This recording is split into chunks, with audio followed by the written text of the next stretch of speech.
Okay, hello to viewers. Just starting session here with some PLO25 and hopefully PLO50. There was actually just one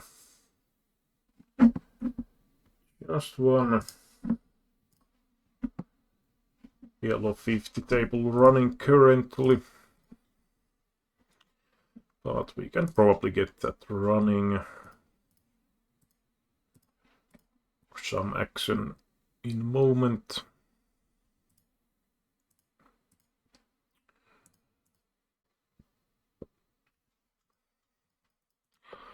Well, we make straight here. Not the not straight, and it's also paired board, but I think we can lead smallish here and see what happens.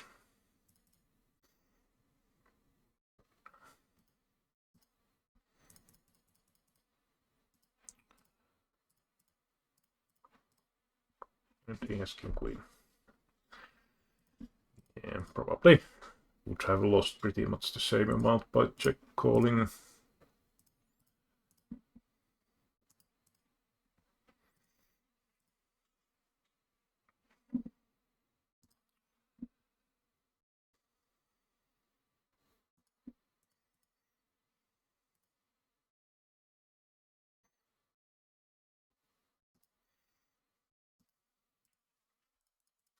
We can also see bet top left.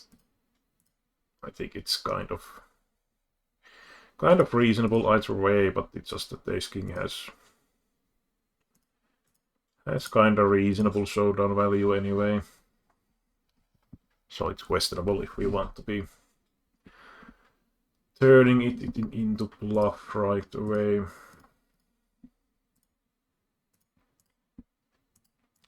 I would actually open the king jack 10-8 rainbow, but not playing against the open raised, so seems like we got the seat on the only table running on the bottom right.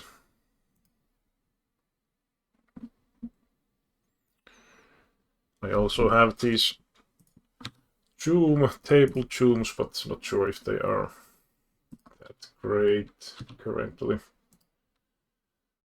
Yeah, seems like the bottom tables are a bit off, but anyway, we have aces. This table 2. Let's see. Oh, I actually pressed the wrong button.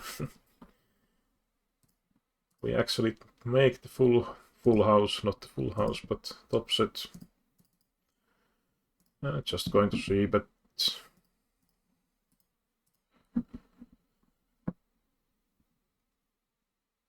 no action tone.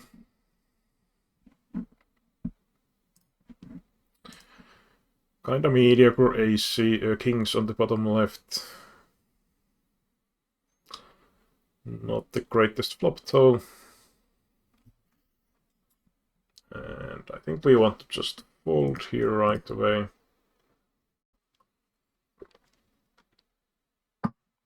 We also have the button behind left to act, so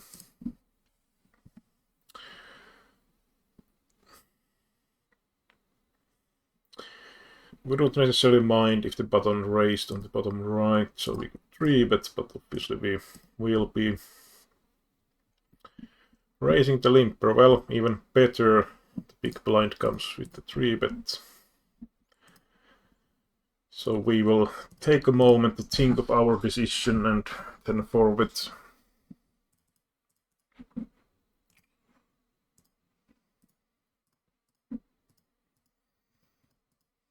Not the greatest of flops, but not the worst either.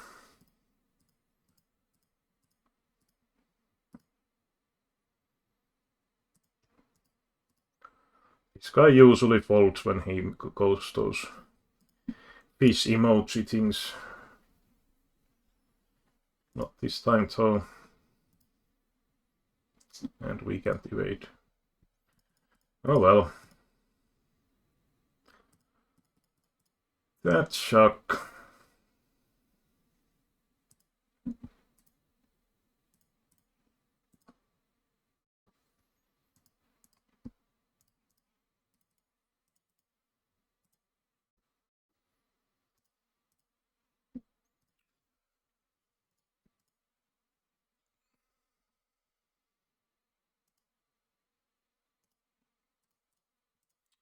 Top left, I think we can either check raise or check call.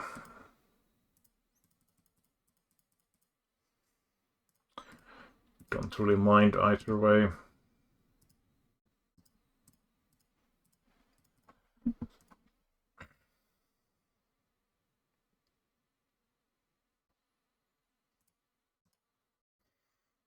Not sure about top right, if it's better to use like, especially when it's a rainbow flop, might be better to go like half pot.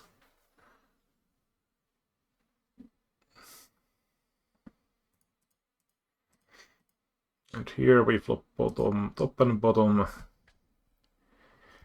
Just going to check call.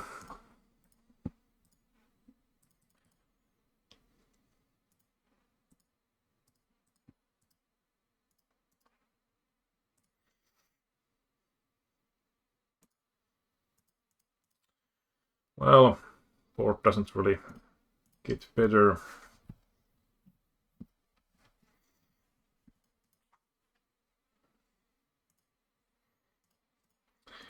Kinda nasty start. PLO50 table.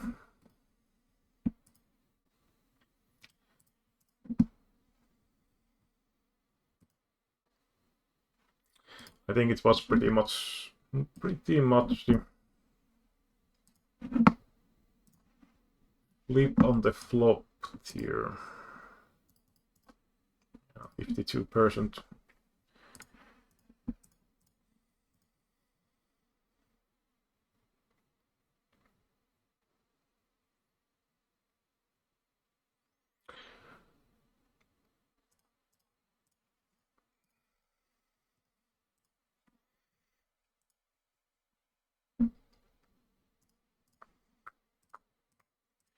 Well, small blind shouldn't connect on this flop much, and then he pot leads.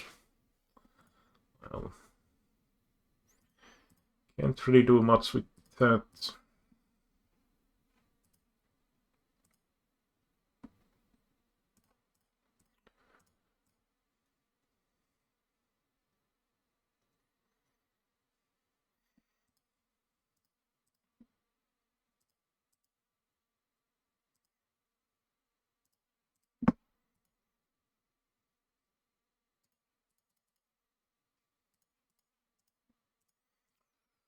I think this is kind of open in GTO land, at least in practice.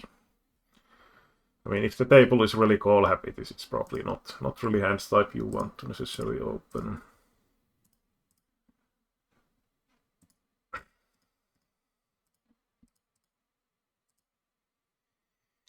So we have double gutshot here.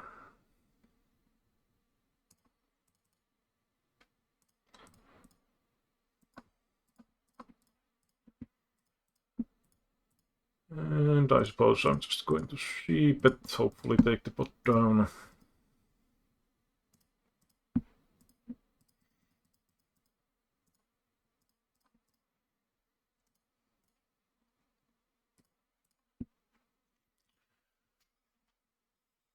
And ace queen, I think we will check here and hope for it to go check check. If it's big, I'm just folding.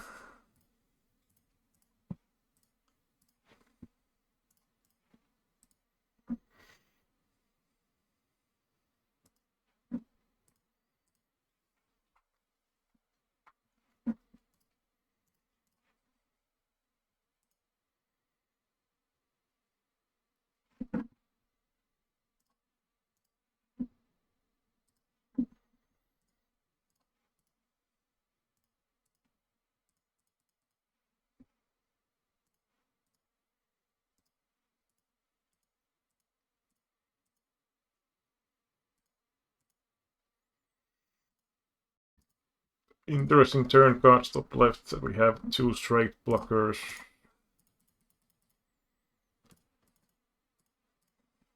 And then will be also blocking some stuff.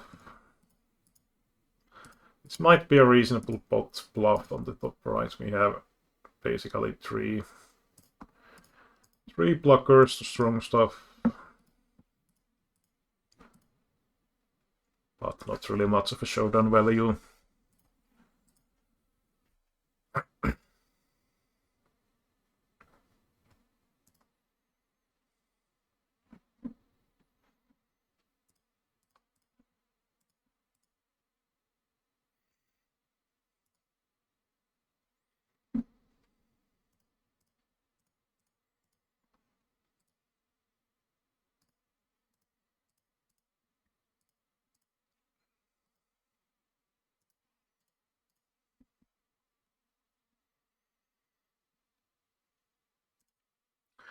Well, at least this time I made a test recording earlier today and got some sort of encoding overload error message. Tweaked settings a little bit, and now it seems to be working without issues. Here we have King of Diamond.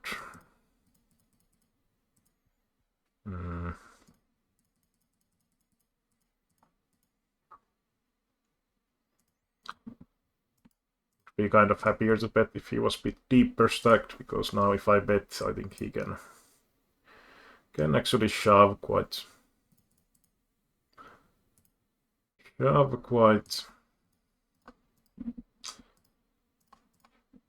wide-ish. Question is, can we value bet? Might be a bit thin, but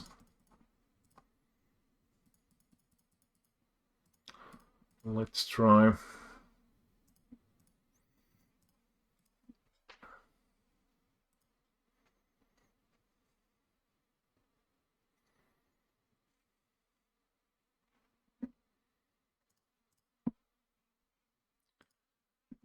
Pink classes seem to have got another stack with some quite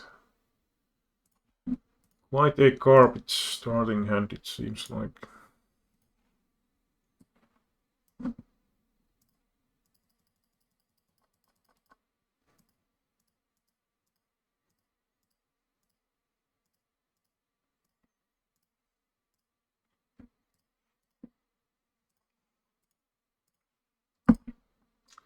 Eight, 5, 4 deuce from the small blind.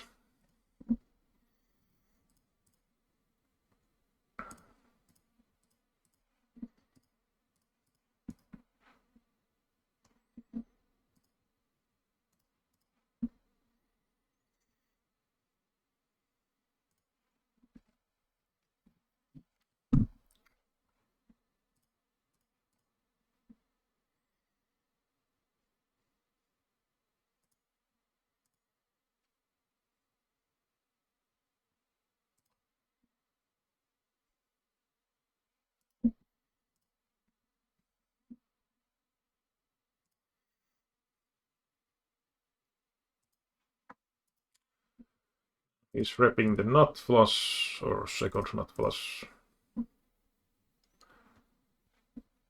He has the nut flush limp calling with aces. Oh man. Weird guy.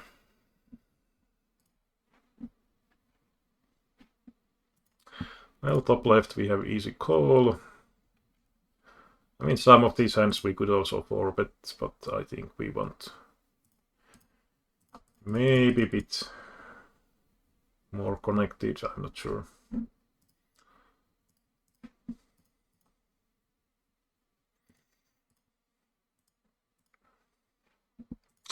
We are most likely going to lose. I mean, he's probably going to delay the bet, and we can't really do much with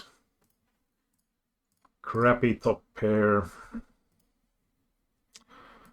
Also kind of tough flop to be representing big hand.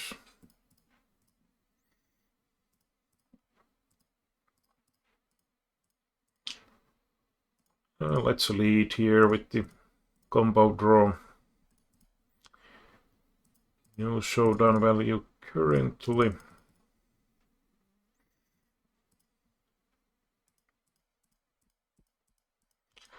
And not really at the river either. I think this make quite a bad river bluff. A lot of outs, but can't hit.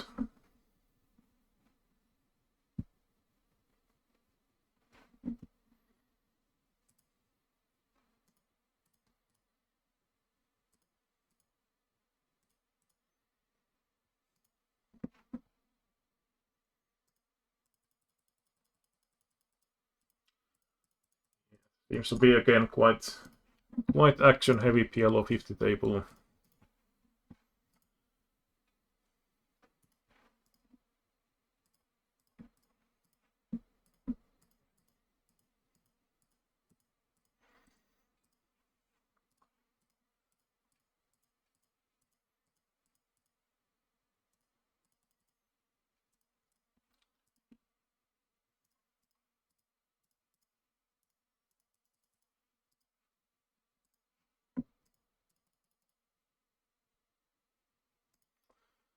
Was hoping for the fold, but nope.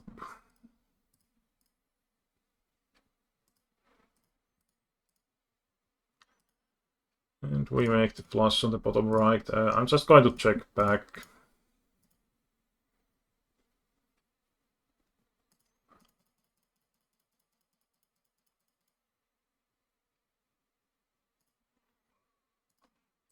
Going to be hard to get too straight of value anyway.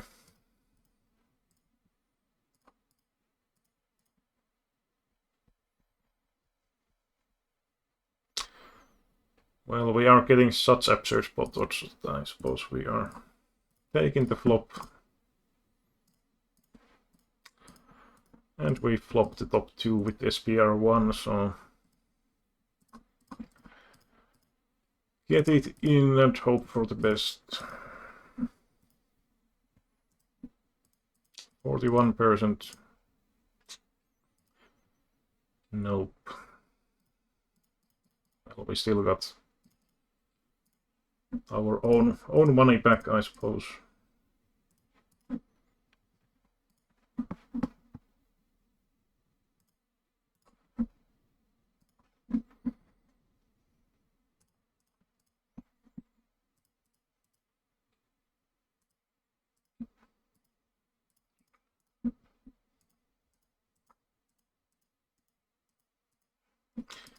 And no help on the bottom right.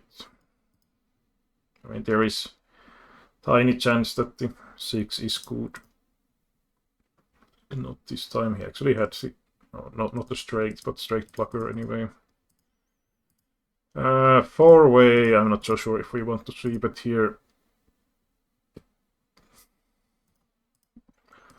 I mean, it has some good sides in blocking, denying some equity, but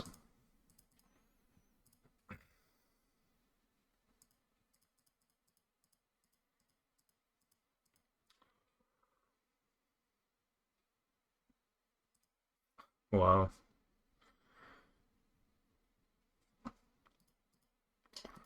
Well, I suppose we fold this much action.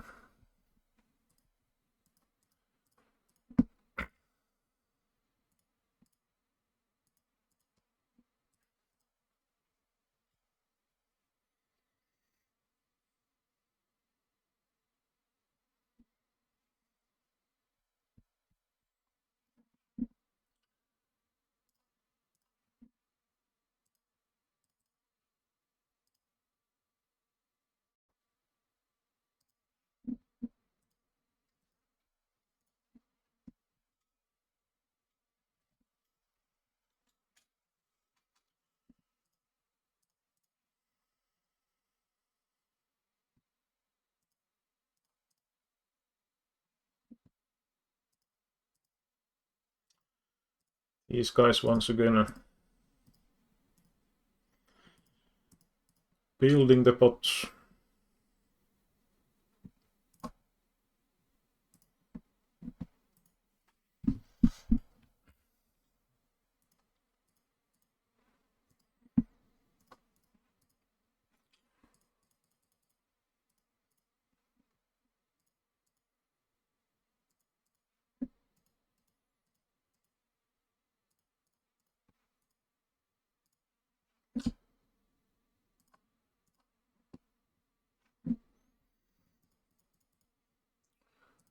Top right, we have open-ender, some backdoor flush draw possibilities, but that is pretty crappy.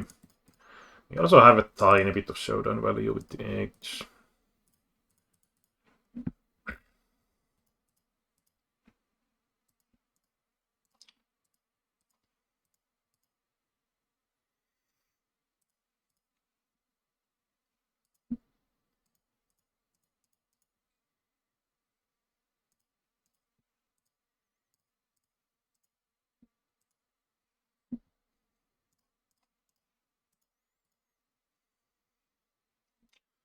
Both size bets.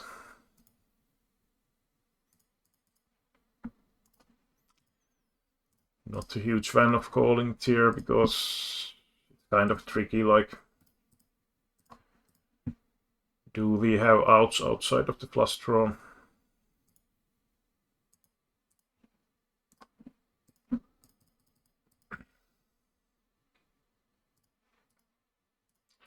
And top right with top and bottom, no diamond, and just checking back.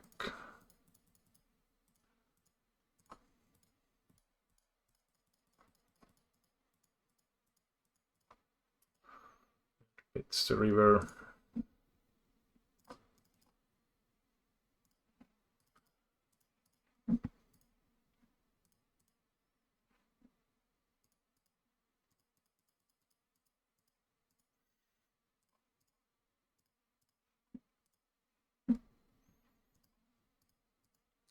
Here we had two straight blockers and pretty decent draw. I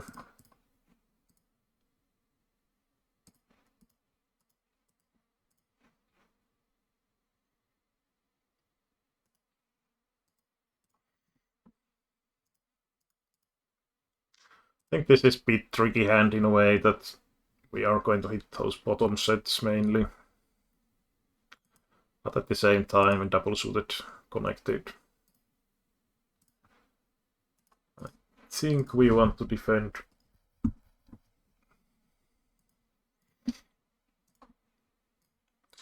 And top right, I think we are pretty much in check call mode. Also give him the possibility to be... Oh, this guy now bots, this is pretty weird. I suppose we are just raising against his stack depth. And we are really good.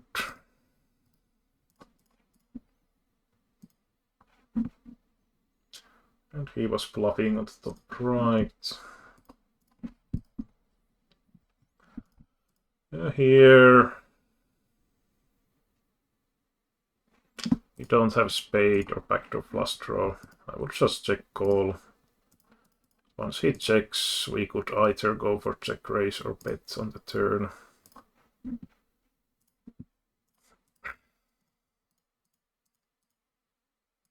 Quite a lot of draws we can have here as well, so pretty nice one to just lead. Or probe bet would be the correct term, I suppose.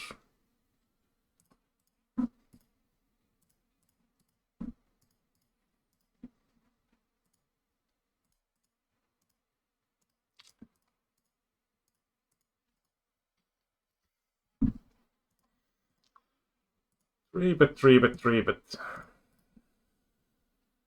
And this is kind of a connected.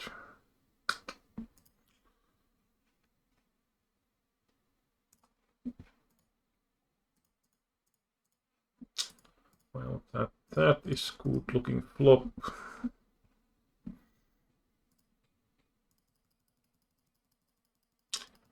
And we will bet 1/3 here.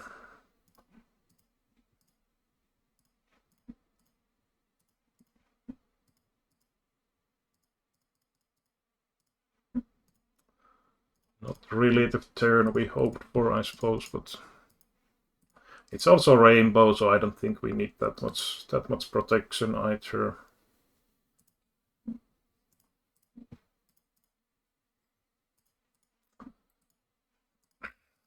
Can we value with the revert though? I think it's kind of thin because there are three possible straights.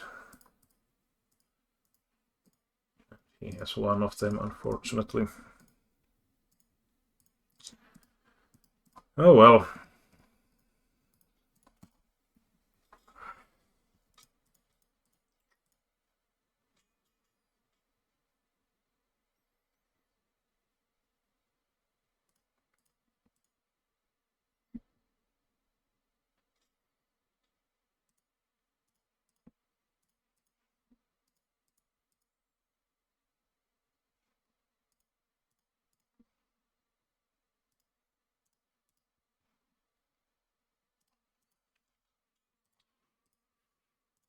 Trash.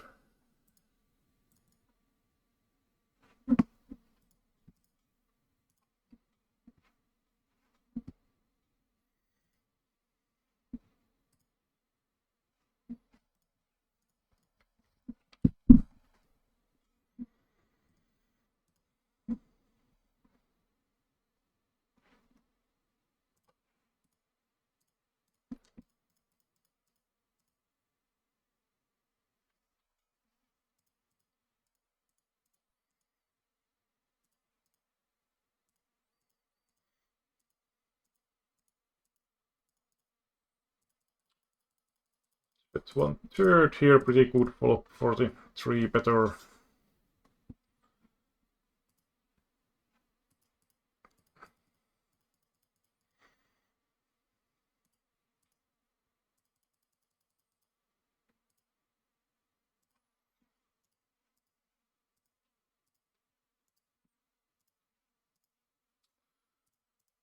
Well, she probably had me beat then.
Set on the top left. Pretty nice looking flop as well.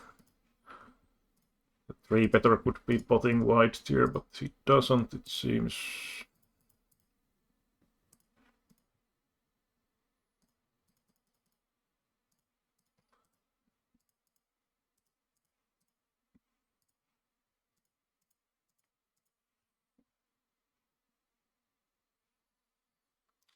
%, not enough.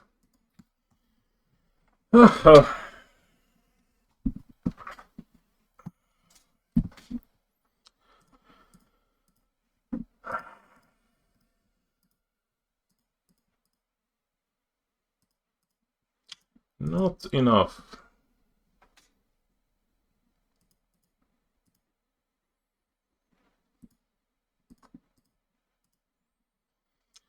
Well, nuts on the top right.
Previous session was pretty nice one, but this one has been quite opposite of that.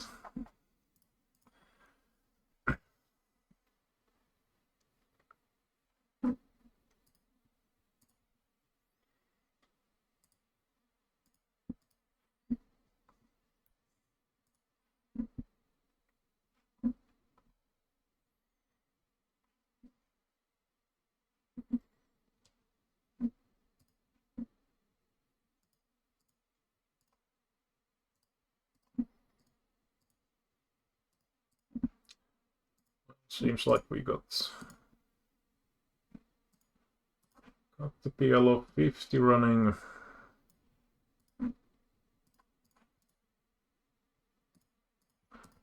And we make the low flush on the bottom right. Not the greatest of situation with facing a big bet.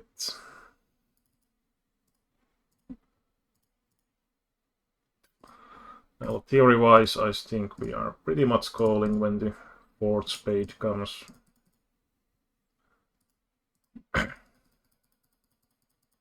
Obviously not loving it, but he had the bluff unluckily.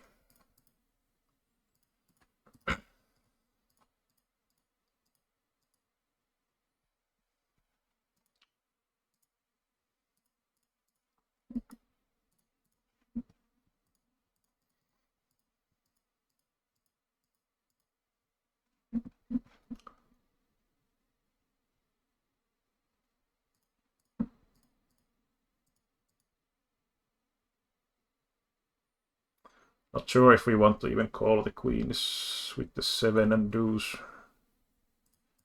even with double suited.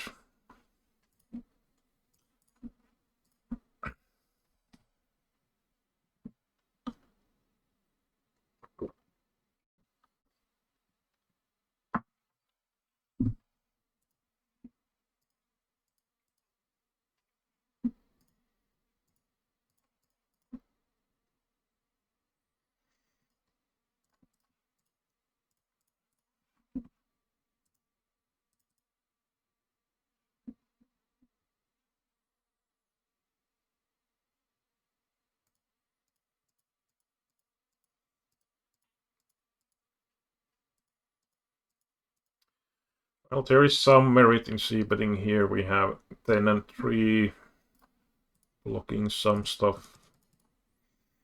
And we also would not mind to get the pot down, as the playability is kinda bad.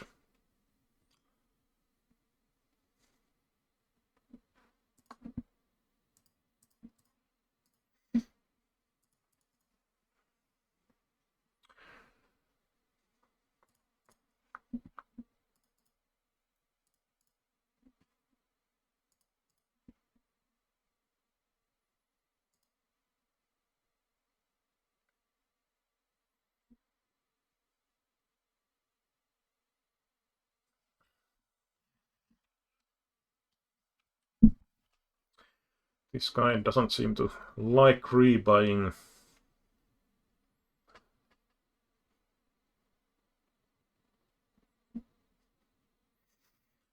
Very short stack, we have 4 connected cards. I think it's fine to just raise kinda big cards as well. I'm just going to pot his flop SPR2.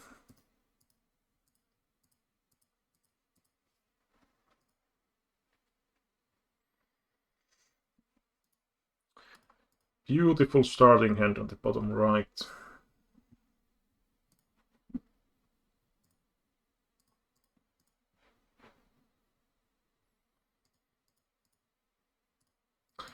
And pretty nice flop as well. Again, SPR2, just potting.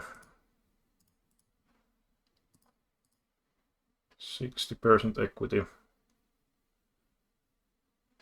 Can't hold though.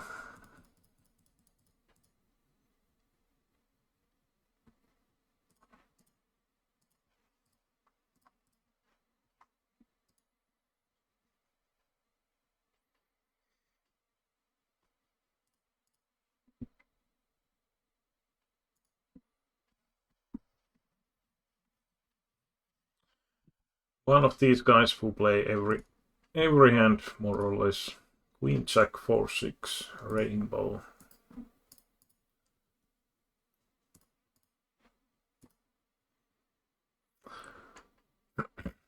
I'm not really in love that we have that kind of player on direct left, because it kind of removes the chance of getting blinds down by open raising.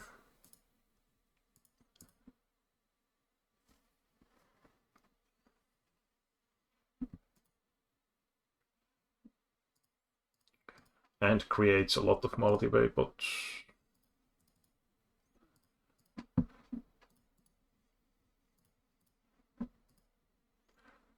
Cold calling.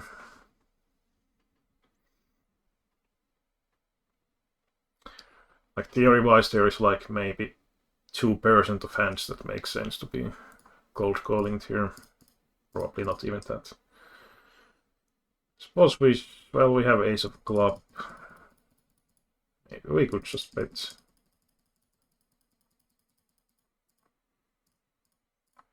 Bet small and see what happens.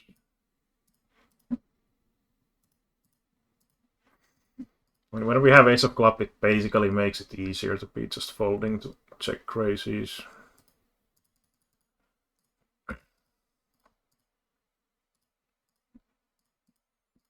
And we actually make the backdoor flush, which hopefully is good. Not sure if we can fold here. Might be that he actually has full house quite a lot. But we have also kind of under-repped our hand, so I suppose we... Oh my fucking god. Just my sort of luck. Just my sort of luck. He makes the full house on the river. So we mainly lose pocket 8 here. Does he have more often something else?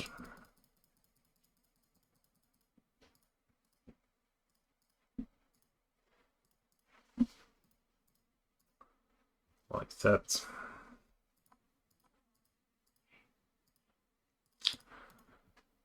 Aha. Jesus, what river card.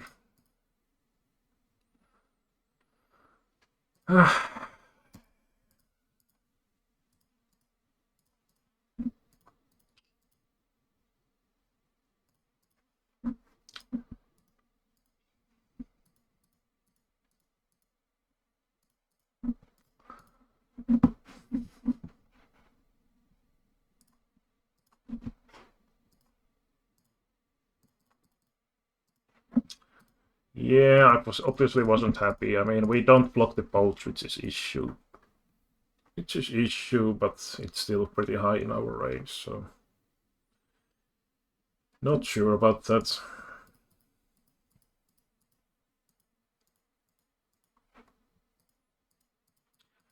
Well, here we have 3 pair and Gatsot. And pretty clear 3-bet hand on the bottom right.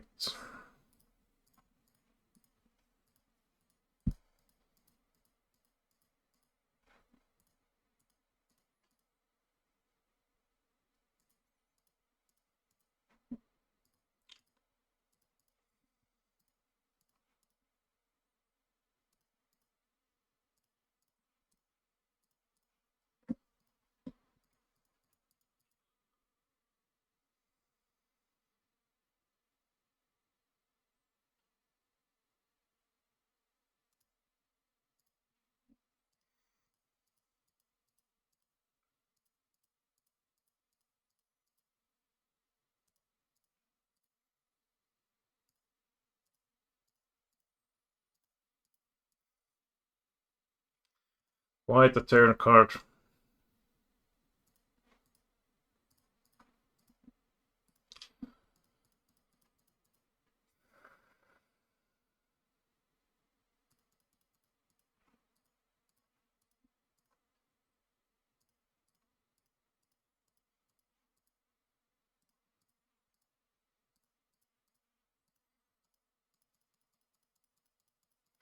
Would be kind of tempting to pot here with 10 and 3.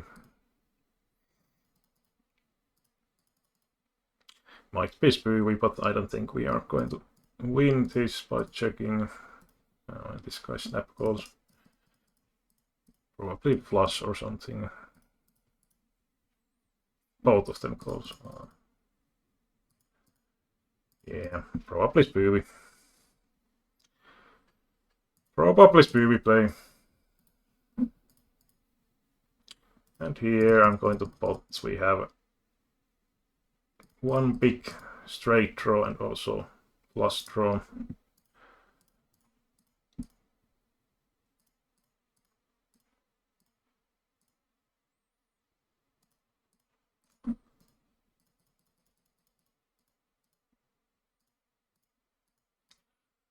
He would have had one smaller flush, but it's, I think, quite thin to bet the river with the fourth notch.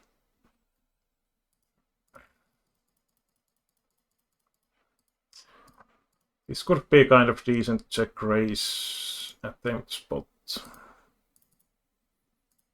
Because our hand plays quite badly on reverse, so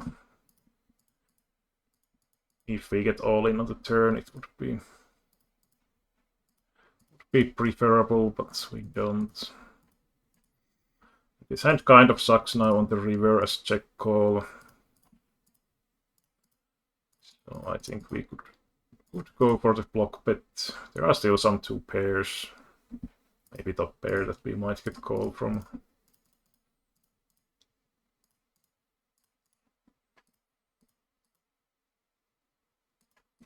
And of course we get raised then.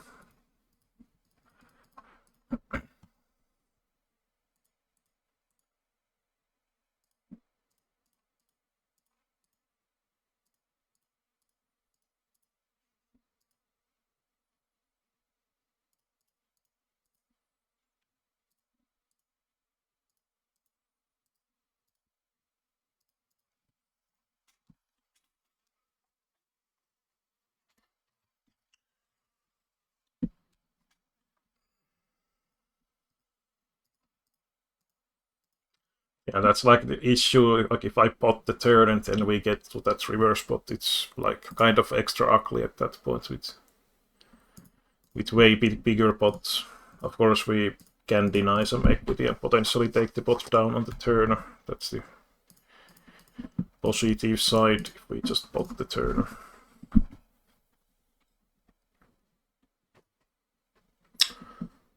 Other option might have been to try and check raise the flop.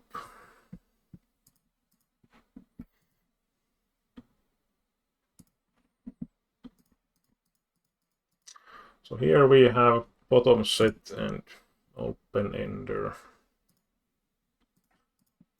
And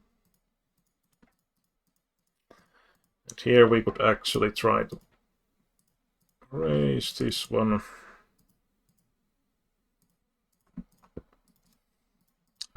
With the straight blocker and not gutsut, not flush draw.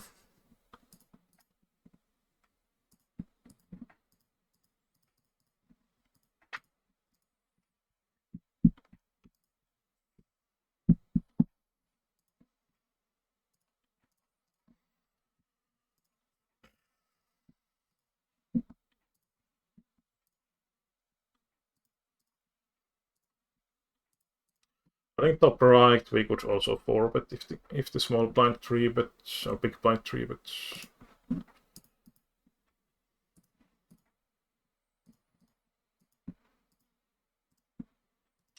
And pretty crappy flop. And he bets big. I think we just have to fold here.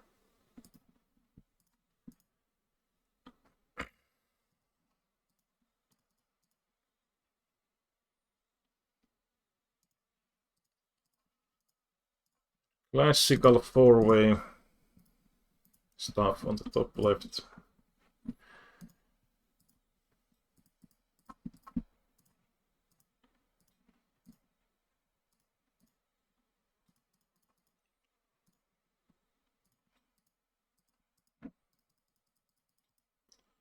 Nuts on the bottom right, and we don't block the pairs at all, so I'm going to bet, and now, well, I don't know, should we just be check folding these, not start betting at any point?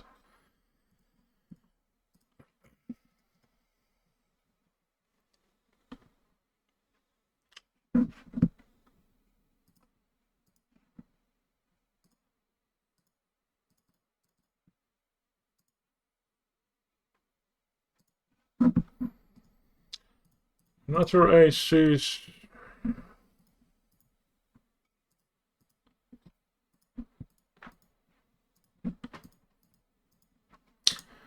Kind of interesting one on the bottom left. We actually turn the wrap. We also have the queen of diamonds, so if the diamond complete, we might have a chance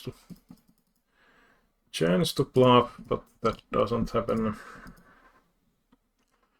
It's probably going to bet, and we are folding.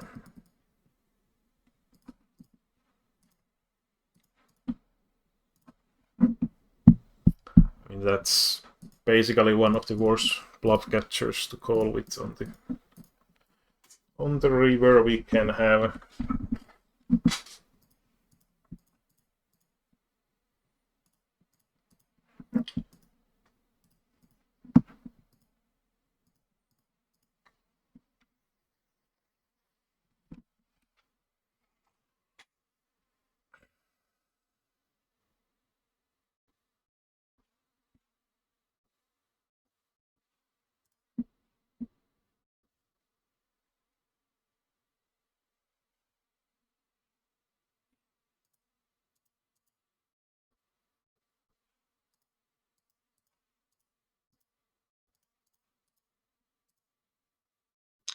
So on that aces hand at the bottom right, which was quite a moment ago when we reversed the nut flush on the paired board, I think it might actually be the best to bet for like 1/3 again on the turn.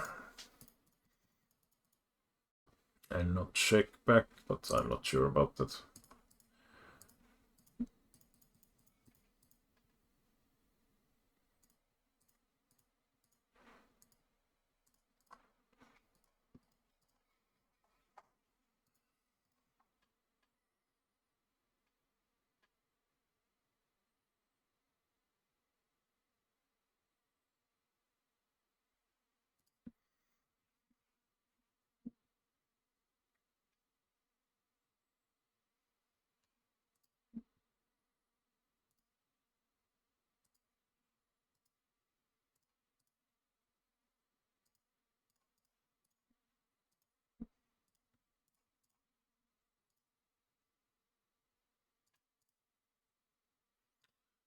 Pretty weird sizing.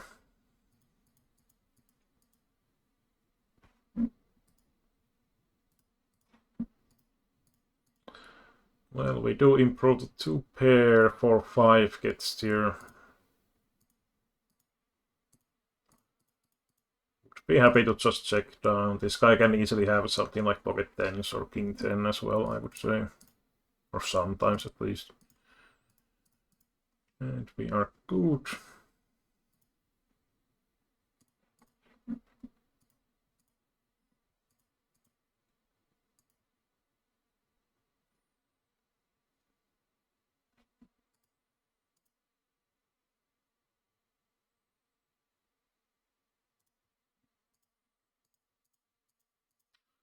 Limp fest going on at the bottom right.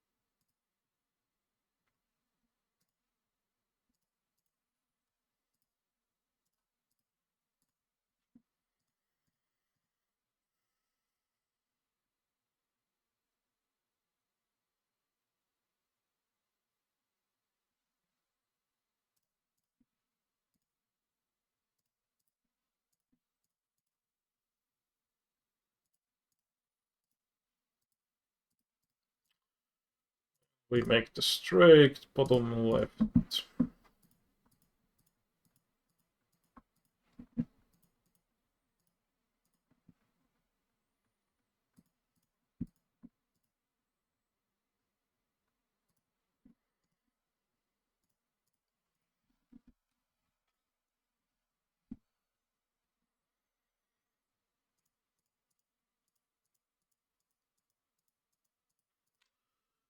We could probably bet here.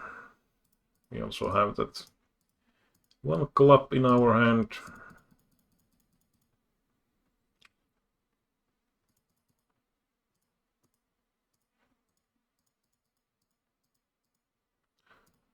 We have straight.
No hearts, but we do have the gutshot and backdoor flush draw, so let's take the free card. Not really the one we hoped for.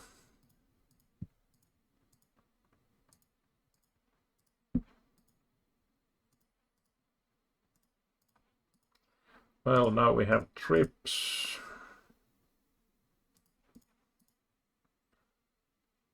Would we value, but we don't have the hearts blocker.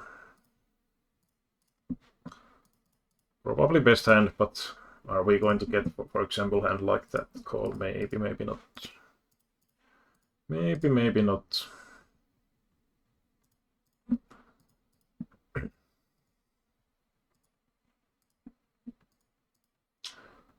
Ace jack 10 9. I think against the late positions we could 3-bet here.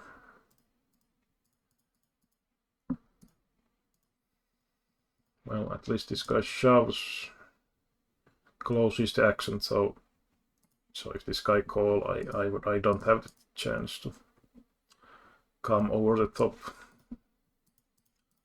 which makes for this guy calling a little bit easier if he wants to do that.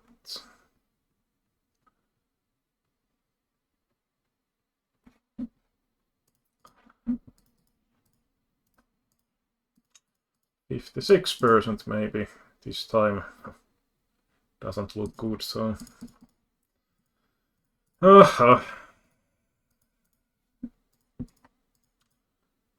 this starts to remind the session I had.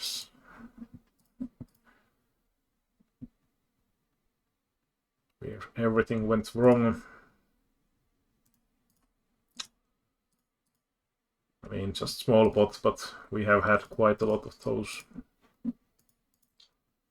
Quite a lot of those indeed.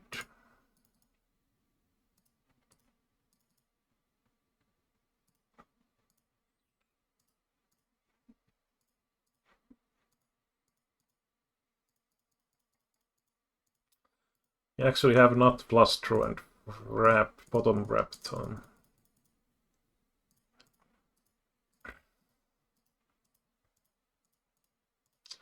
Now we have the nuts.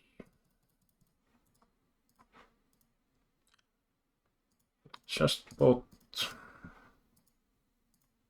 We still have the nuts. We could actually try to go for check raise here. This would be kind of decent combo.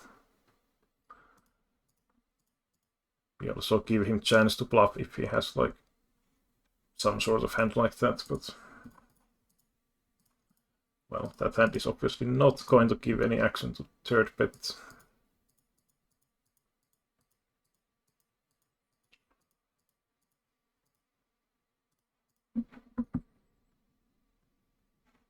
But yeah, so we unblock some of the busted draws, 9, 8, 6 basically, and we also unblock like king and queen high flushes, which could call like bet, and we potentially call against the check raise as well.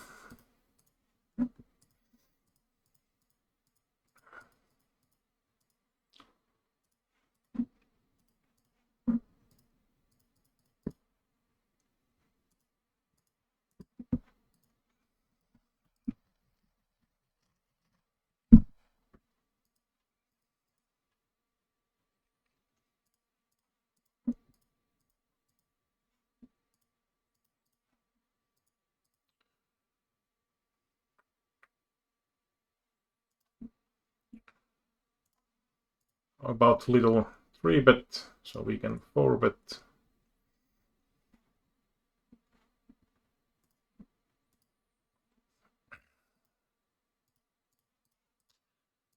Nope.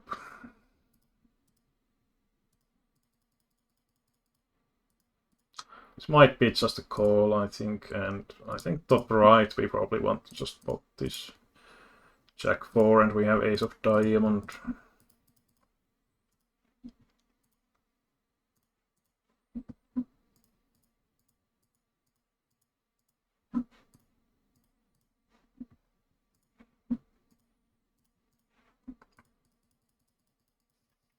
Well, it's really unlikely we get bet if we check here, so I think I'm just betting myself, and of course it's diamond. Hi.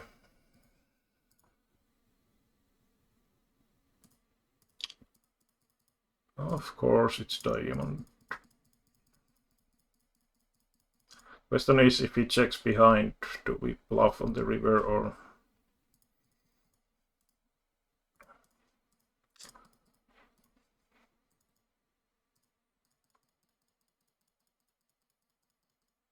And we beat some straight draws.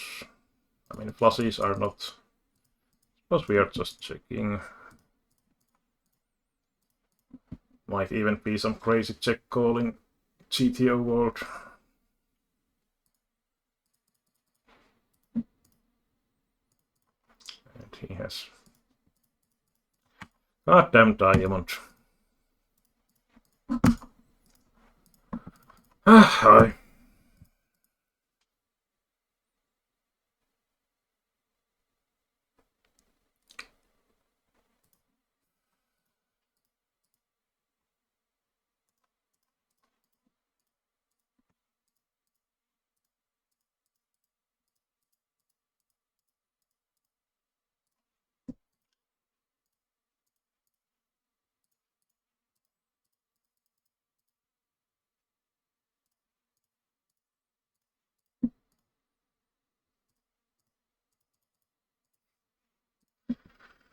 Perfect double suited rundown.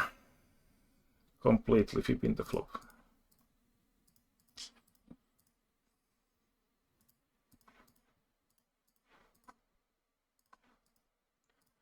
And on the bottom right we get exactly the turn we didn't want to see.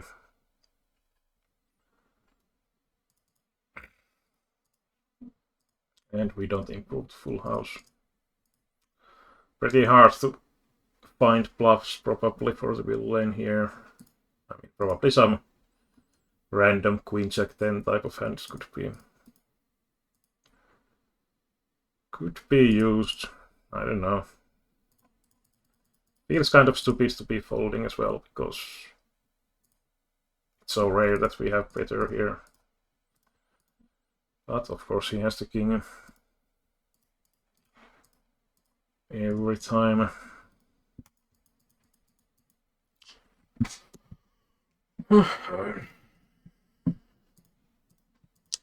Two outer.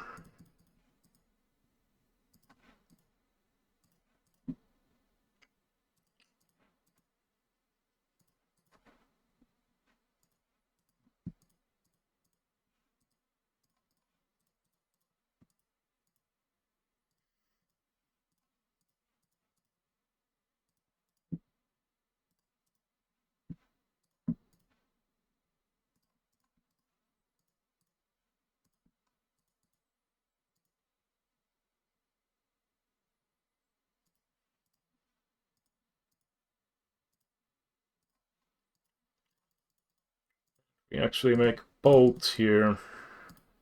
Just both.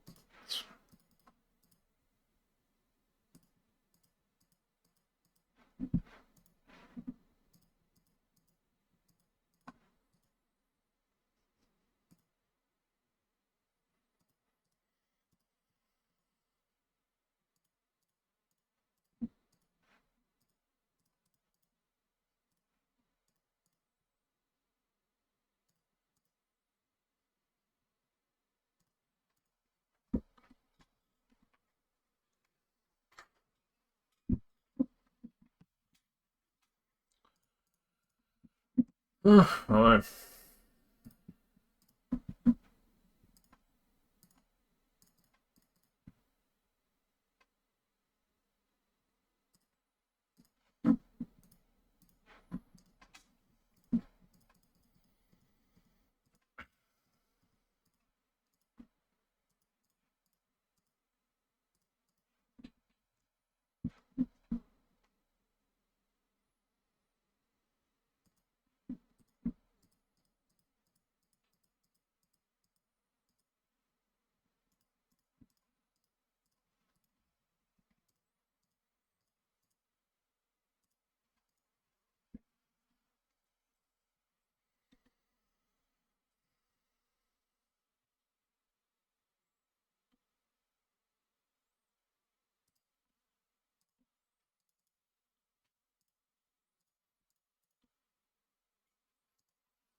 Check raise.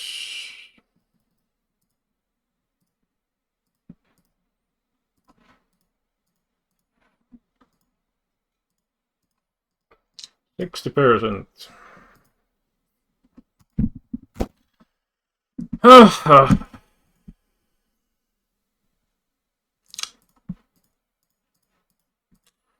60% indeed.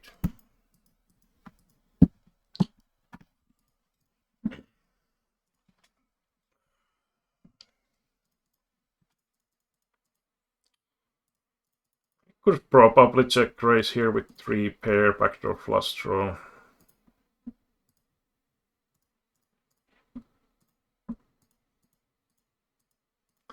Heads up as well.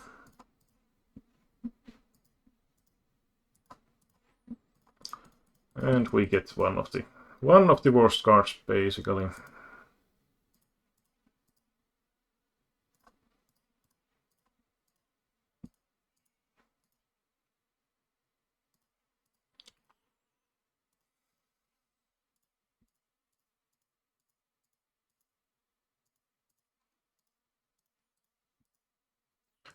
I think we want to see bet this one. We don't have a redraw, but 10 and 8 of hearts both access as blockers.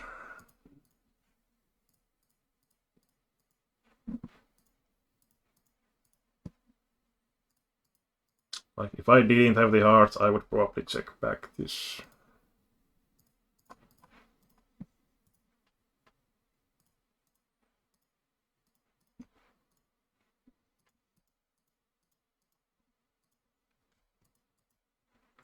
I don't know what is going on with these pink glasses and his fisting.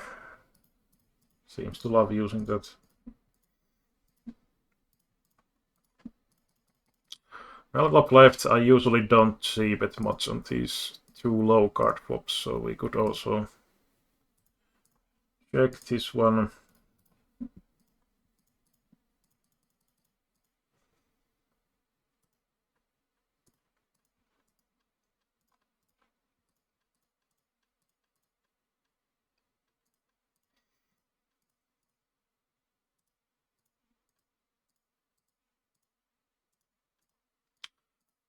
Got kinda loose tapped here.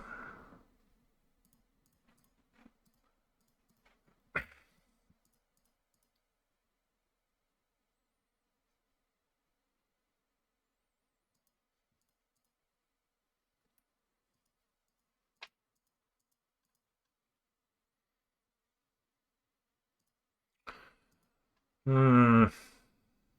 I mean, it's kind of dirty if we get check raised on the bottom left, so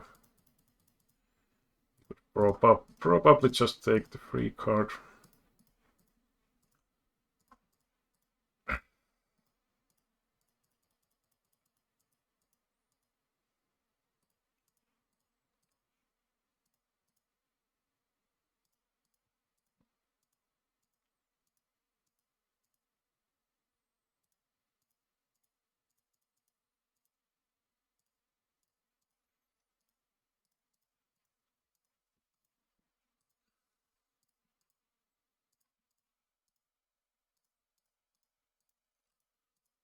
We got call from the straight.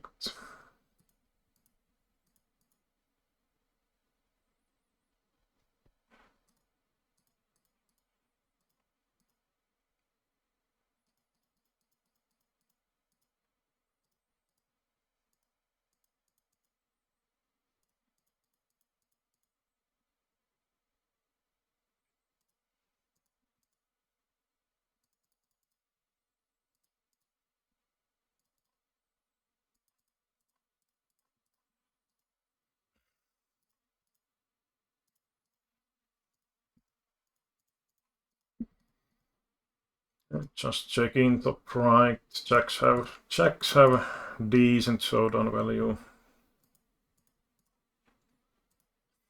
Oh, he had set as well.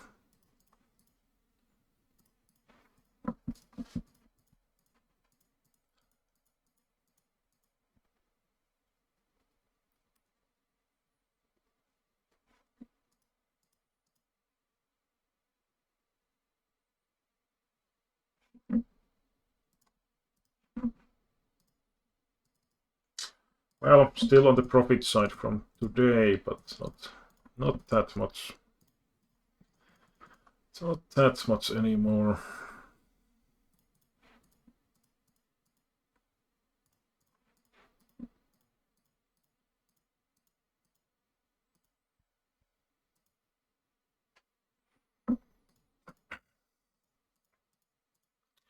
So here we have top pair 10 and also the king of clubs, so I think this makes pretty reasonable betting candidate. Also the backdoor flush draw. Now the question is, do we want to continue barreling? We could get some straights to fold.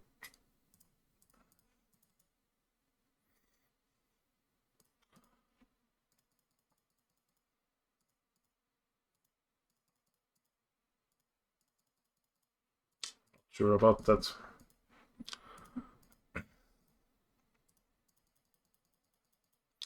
I think against this stack depth it's a bit nasty to be 3-betting that.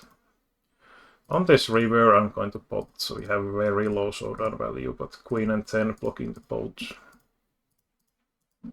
And of course the king of the club is also blocking some flushes.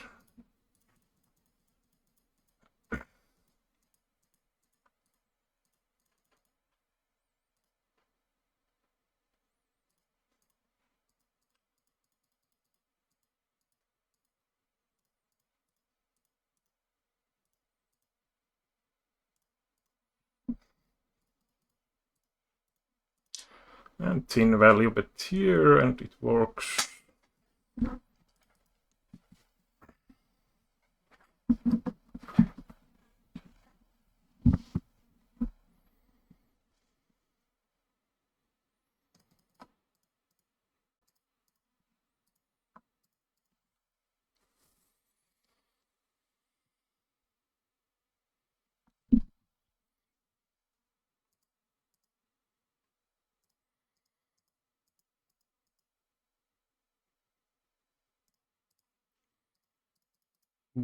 Top set, bottom left.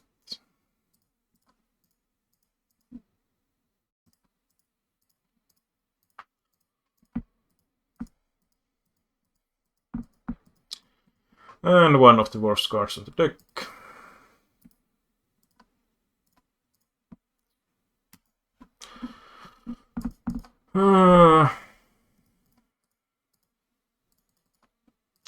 nasty run-outs continue.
Call on the top left.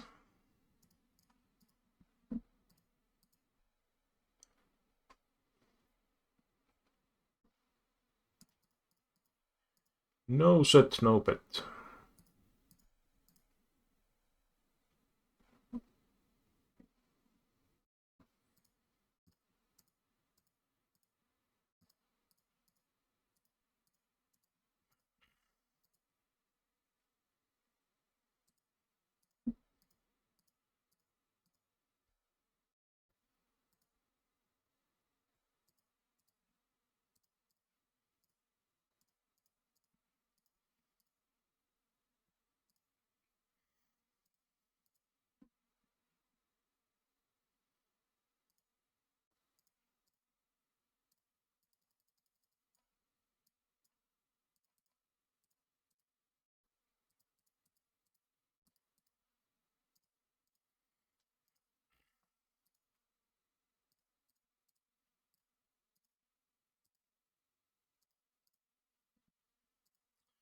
Double suited aces.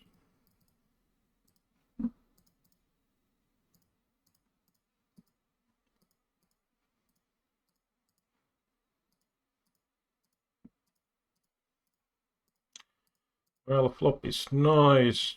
A lot of bad turn cards though.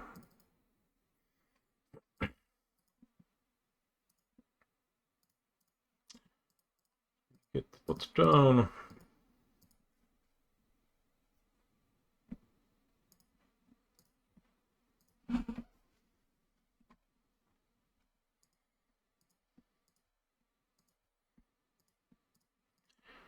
The nice squeeze spot on the bottom left.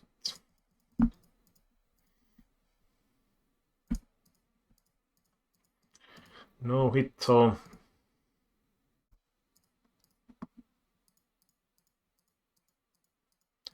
We have blockers, but yeah.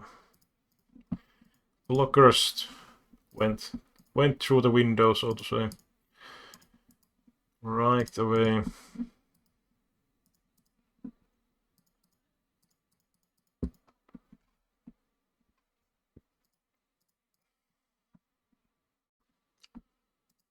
Even if he checks, I think I would just check. We also have some showdown value with the aces, of course, and anyway, it's not going to be that easy to get that many better hands to fold.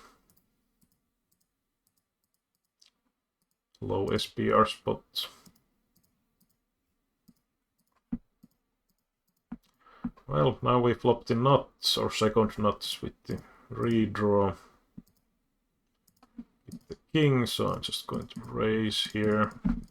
We also unblock a lot of stuff that can continue.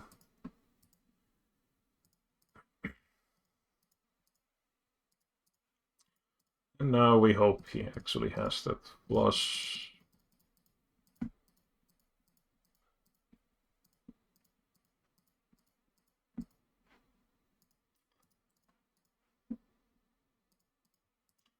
No action, so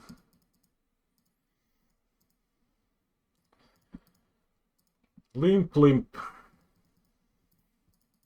Totally whipping the flop.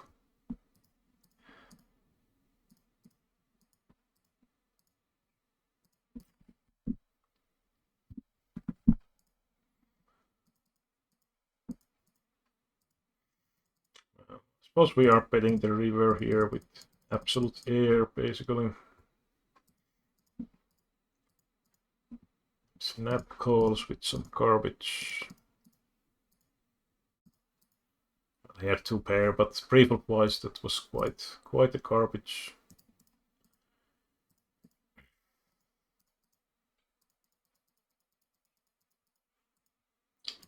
But yeah, we are not aiming two pairs to fold really.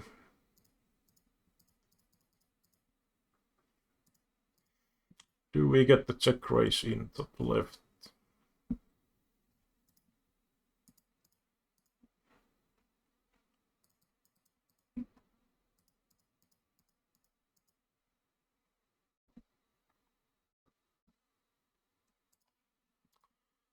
Don't.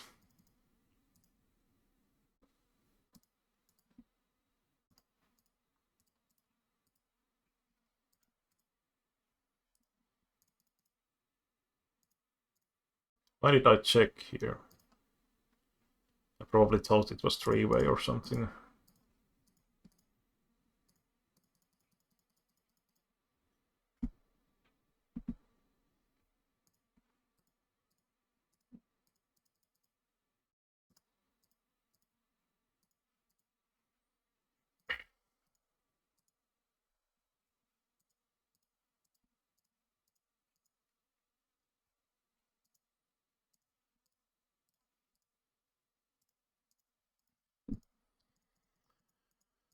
Oh, that is nice hand. Just take the lead.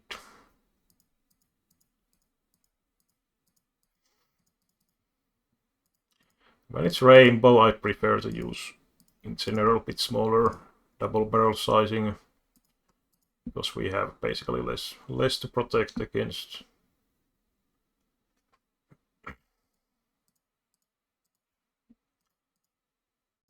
We actually evade pairing river. So we just bot here, we are repping, we have the queen jack, so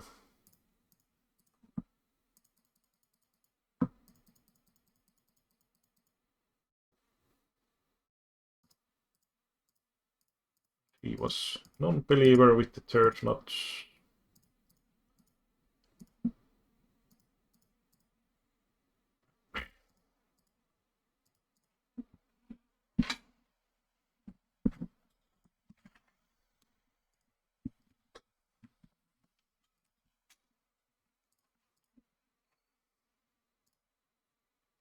Not really a great spot on the bottom right if he continues firing. And always the spade. If he bets now, it's kind of a potential check raising hand, I believe. Especially without this plus blocker. Top left we have second nuts with the redraw. And the flop went checked, so 9-7 is at least a little bit discounted.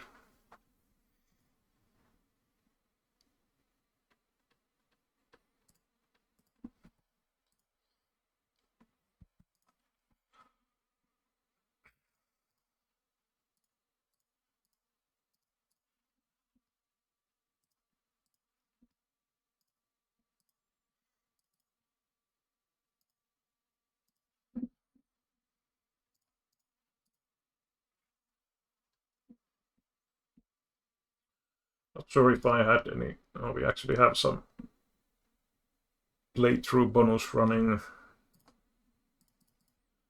Seems to be pretty nice value as well, as there's 143 euros as reward.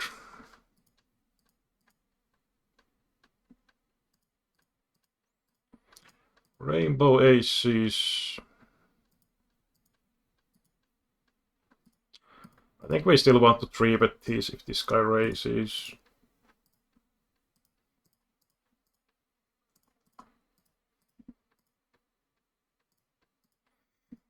And 4-way pot. Oh, he folds. Well, the 8 of diamond is kinda nice blocker here.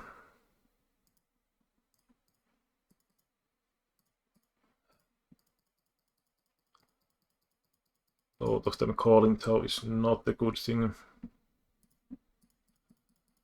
Do we want to raise top right? I mean, we have second nuts. He doesn't bet flop or turn, so I will raise. If he 3-bets, I'm just folding.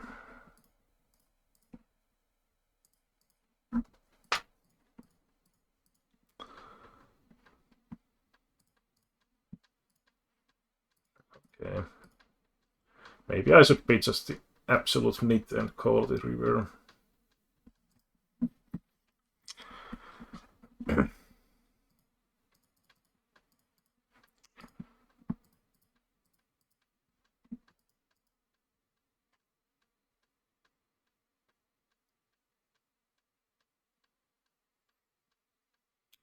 Well, who knows, maybe he was bluffing with the blocker.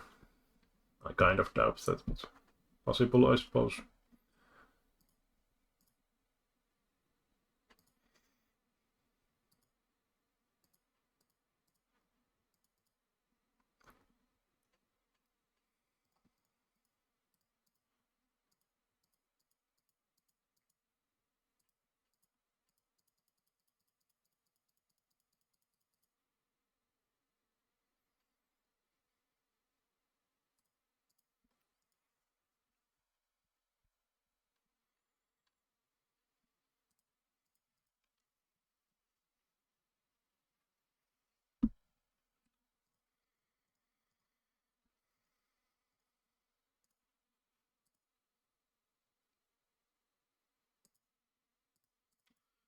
Well, I think there has not been that much 3-betting by these guys, and button is kind of tight usually.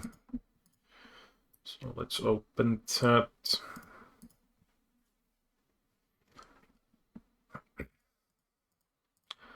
And if there's no action from these guys, well, there is good squeeze.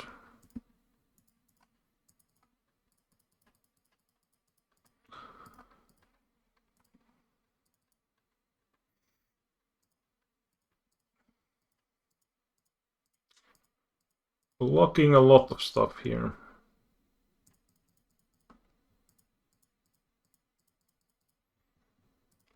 I think I'm just going to bet fold this.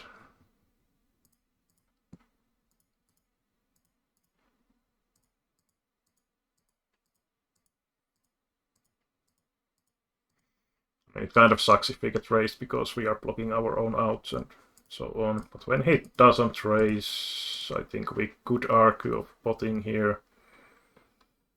Problem is though that we are blocking some of the calling hands with the 10 and 3. And aces, of course.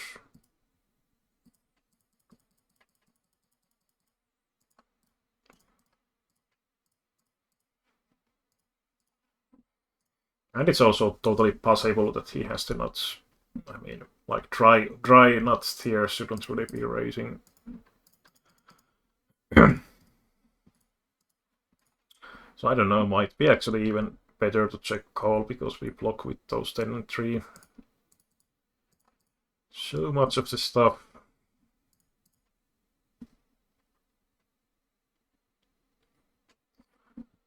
And brave of wise, I'm not sure. Might be still 3-bet squeeze.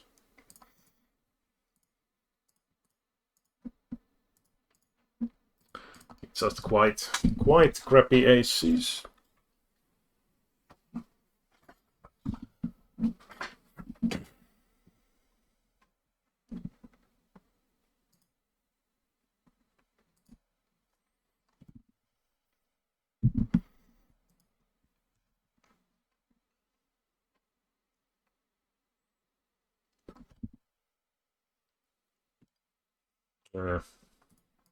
Annoying dudes on the bottom right.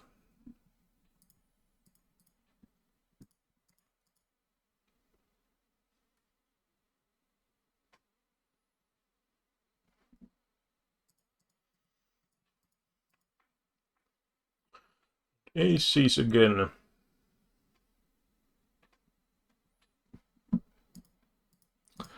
Or as Jane Endis says, plate. Not sure if I have heard that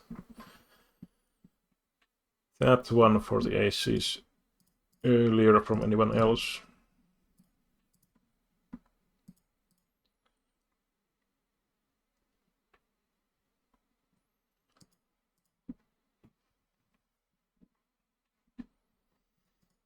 When ABB stack limping. And SPR3.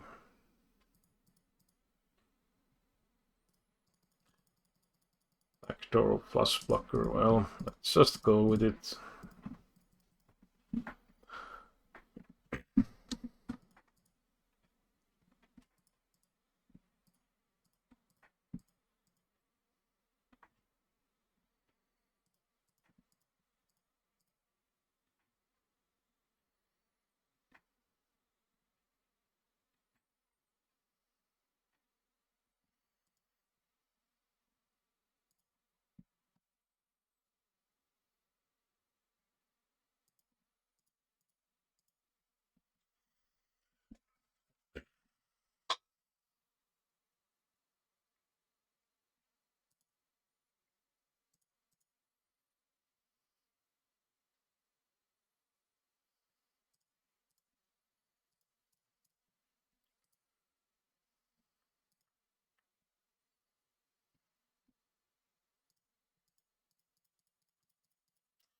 Well, this is once again a kinda interesting combo, but once we face pot size lead, I think we are just throwing this away. I mean, if we want to play this, we should probably raise, but not a big fan against the pot size lead, especially.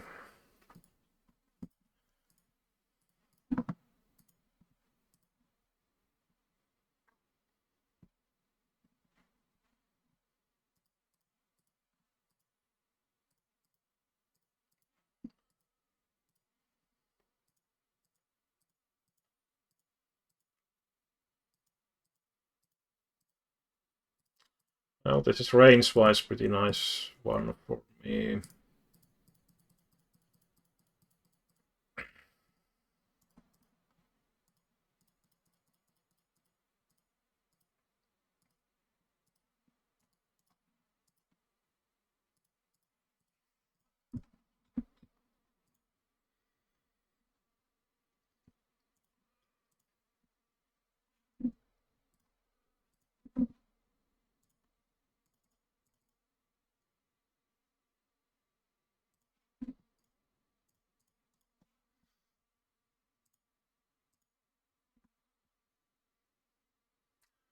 Rake 950, get 143 euros seems to be the bonus I have.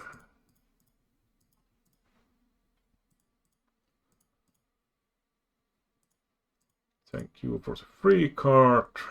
Didn't help. We have the king, so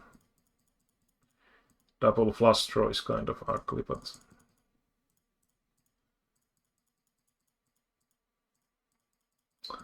let's see if we lose 8BB on the bluff.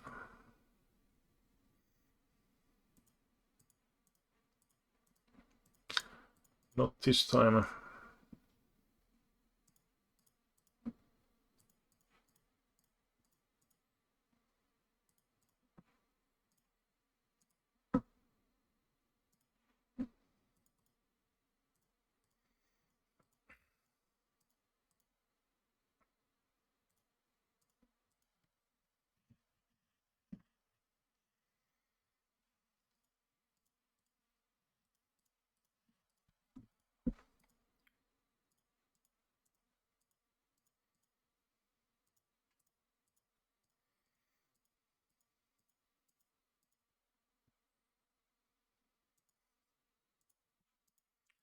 Once again, cold calling.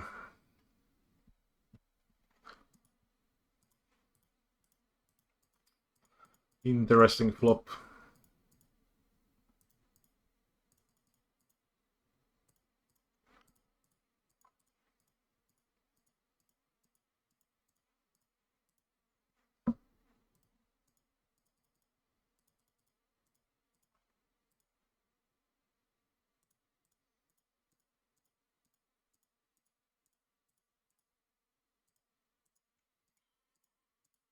It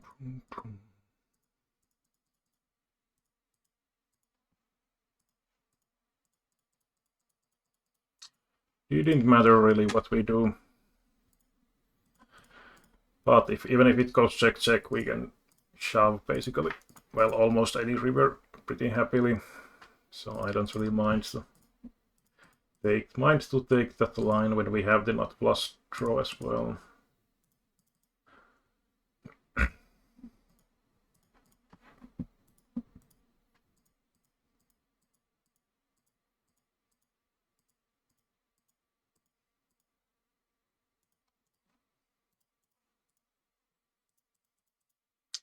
Here we have the jacks with some showdown value.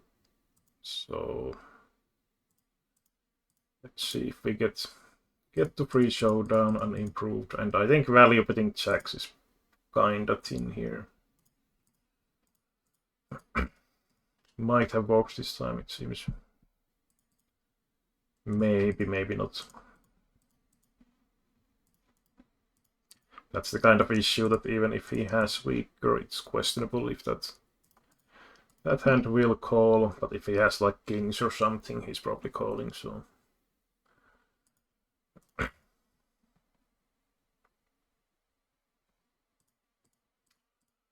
Small blind shouldn't connect here that much, and we do have the cuts, so I think I will make the C bet.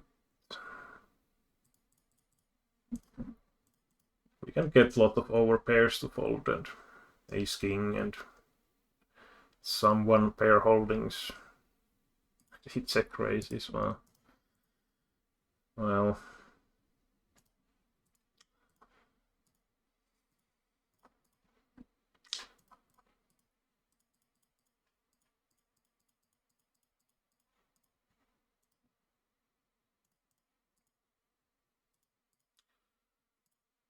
Okay, well, I don't think we have that much value to continue that heads up.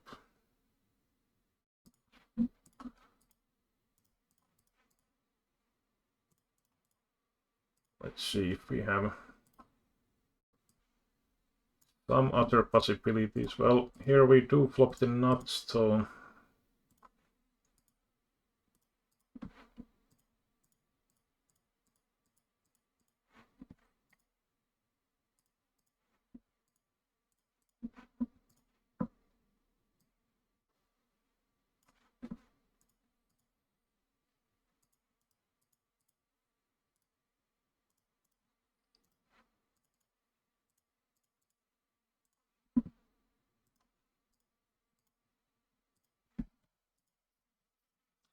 well, we actually got new players, so we stay here and I will leave the new table.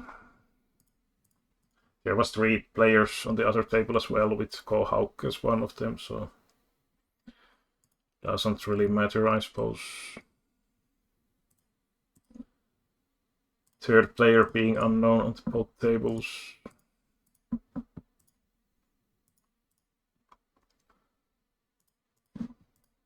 Oh, we get cold 4-bet. Gets dicey if this guy continues. He does continue. He didn't actually check that this, not if he shoves. Well, he didn't shove. Okay, I'm going to bet here. Okay. We probably don't want to see the diamond. Well, there is a lot of diamonds around, and now it doesn't really matter anymore. I mean, that call is just ultra bad preflop. But luckily he did it.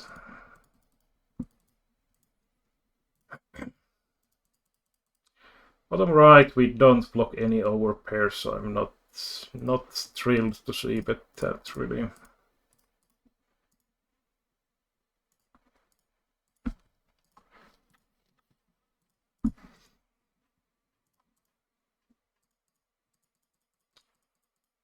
Top right, we have pocket 9, 6, 3 spade. I think this is pretty nice. C-bet, and do we want to barrel though? Maybe not.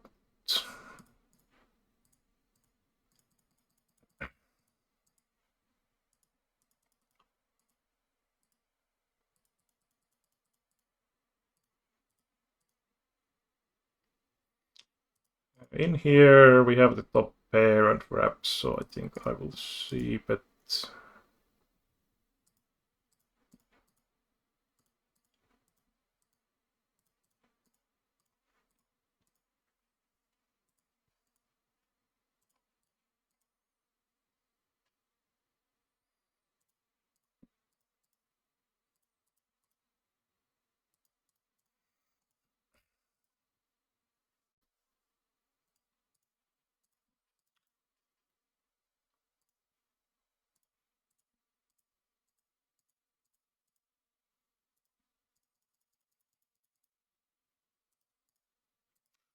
I'm just going to pot on the bottom left.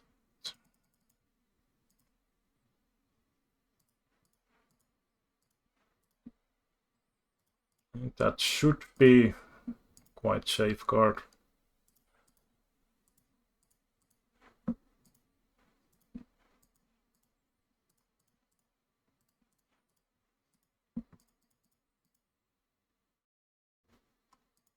I mean, maybe we could check as well, but I mean, there's not, well, some straight draws because we have the nut flush draw, so.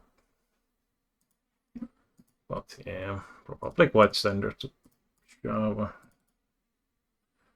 Here, three-way, and we only have the cut, so I think I'm just taking the free card. No club in my hand.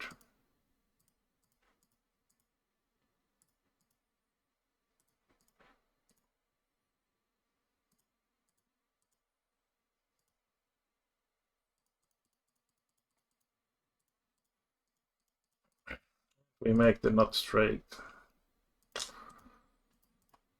Oh well.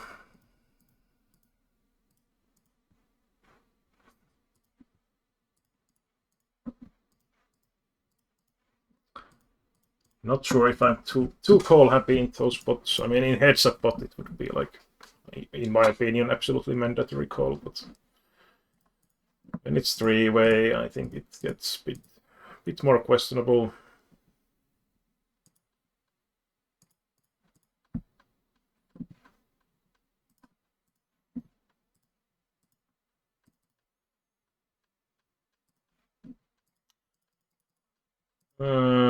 Four, four, three, three.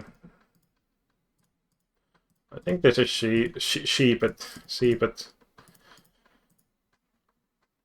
We basically have quite a decent chance to get like queen, jacks, king X type of hands to fold here. Like even if he has like king X with gutshot, he can't really continue. Basically, at least without like backdoor flush draw at minimum. And top left, I think SPR4. We might maybe just pot here. This guy is also one of those who has way too wide calling ranges usually. And this time he has it, so.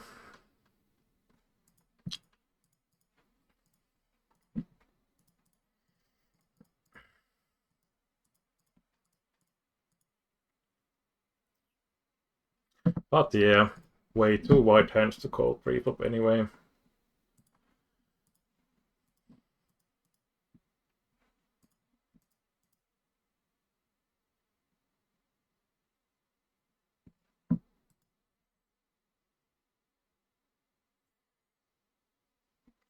Well, that bottom left PLO25 table has saved my session result-wise so far quite nicely.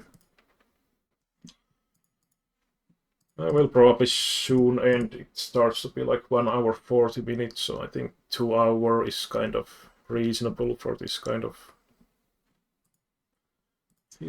stuff. Squeeze it easy, top left. You guys are allowed to fold if you don't know that. But of course they call, and that's quite dangerous flop. We have kind of nearby blockers, but I don't think we want to invest more with this combo.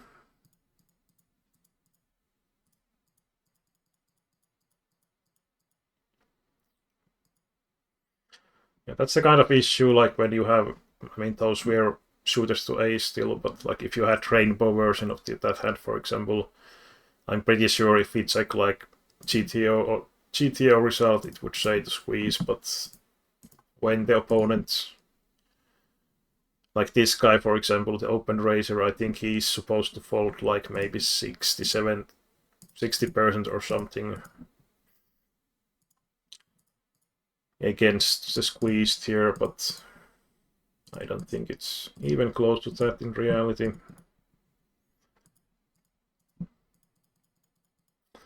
And here, I suppose we start with bet. We are kind of deep, so I will go for a bit bigger sizing than half pot. That's quite crappy return cards, though. And top right, really crappy flop. I would check ranged here, so even if I had like straight or something, I would be just checking it. And he checks back. He could have like some stronger AX. This could be maybe block bet potentially kind of spot where we try to get like weaker AX to call but fold to raise. That's exactly what we managed to get. Like if we check, that kind of hand might just take the free showdown. And if we go really big, it's questionable if we get enough of those calling that we actually beat the calling range.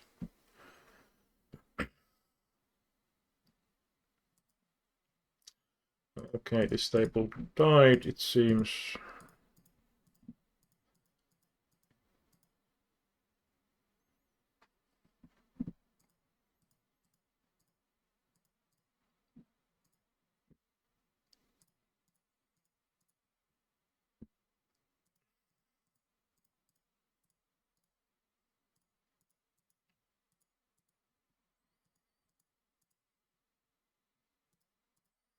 I think these really crappy single pair hands we can just fold.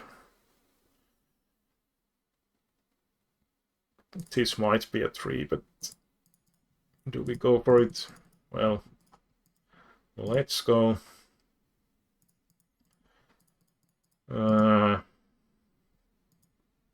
Probably want to just check fold here. We have some hope if we get the free card, but like if we start betting with this, we don't really have much to hope that we would be happy about. Like if we hit straight, it's only the low end straight, and if we hit set, he could easily have higher set as well. Or the straight after calling. And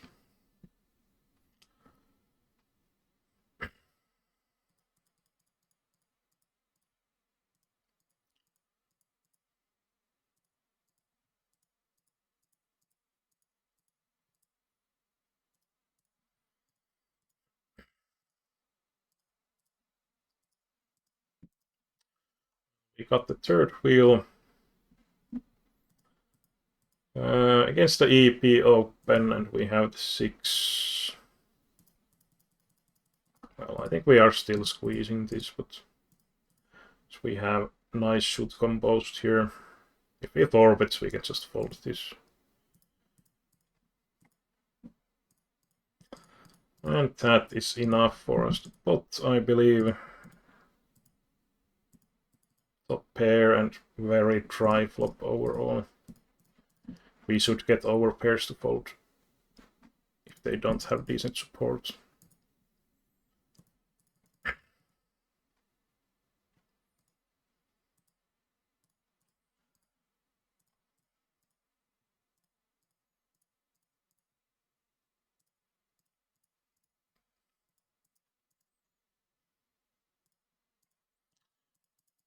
And we make the flush.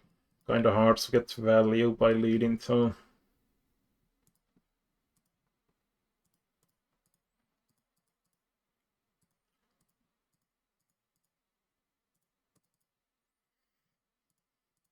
Fold. This might be a combo to barrel off.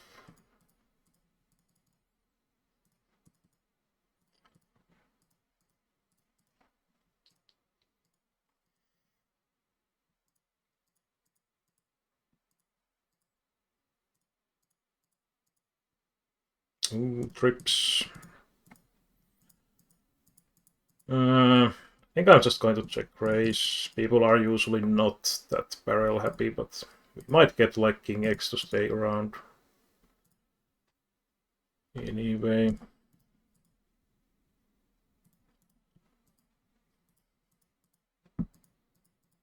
It makes it easier anyway when the opponent is so short stacked, so the strength of that hand increases quite a bit, basically.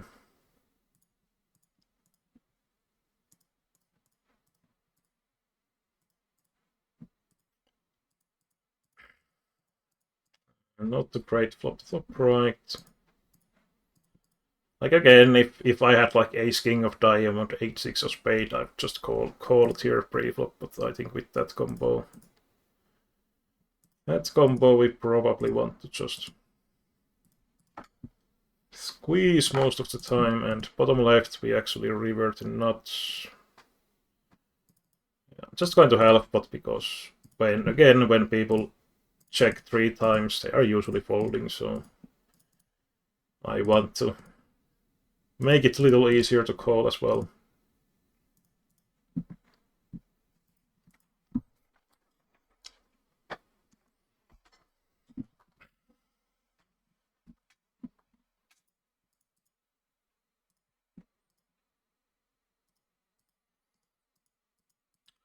Wrap on the turn. Kinda happy to take that price if possible. We don't improve though. We have tiny bit of showdown value if we get checked to showdown. Like he might have like some weaker draw with less showdown value. Of course, those combos are quite often betting in general.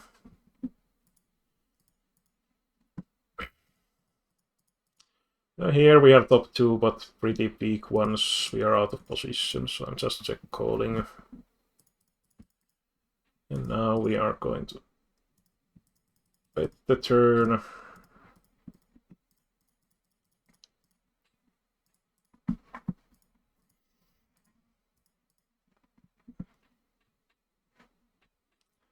Like kind of hand type when we have top 2 without really that much support. I mean, we have the jack and ace, of course, but no backdoor flush draw.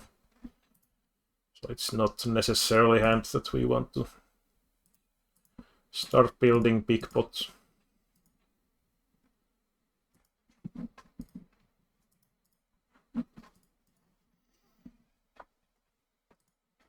Heart would be nice. Well, we take that as well. We could actually start leading here. I think it's quite reasonable. I'm not totally sure about the sizing, so let's go kind of small.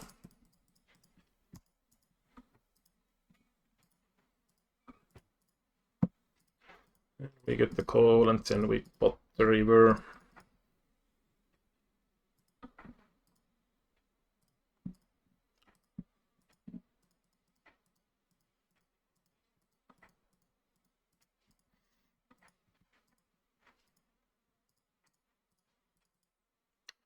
Probably one. Well, I mean, probably could have got a bit more by using bigger sizing on the turn, but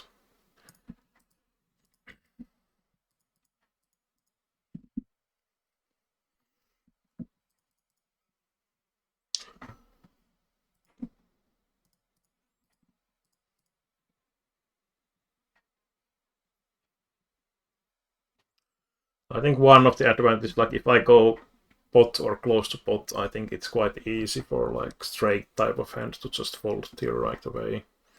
At least for thinking player, but then if I use 1/3, we can get toast to continue. Toast to continue as well, so it's kind of... And for example, if we are against pocket fours or something, we might get all in anyway. And this type of hand is usually sticking around. But yeah, we block 5-3 obviously really heavily.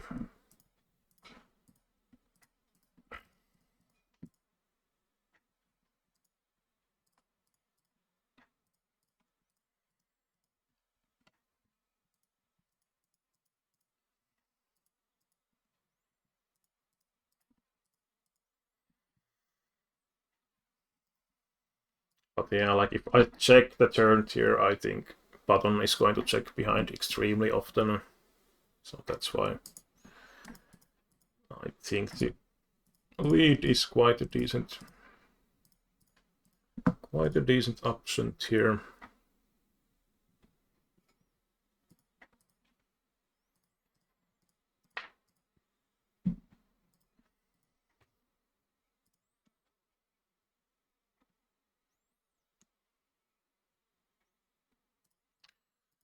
Very easy fold with that.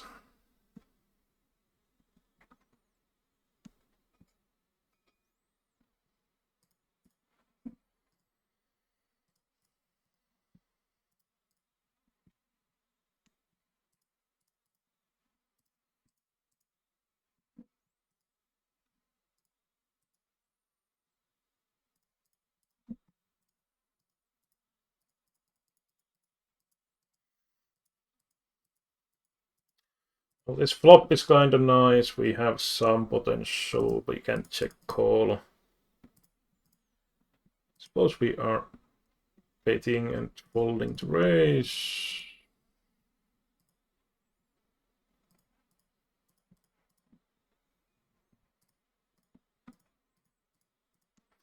Interesting flop on the bottom left.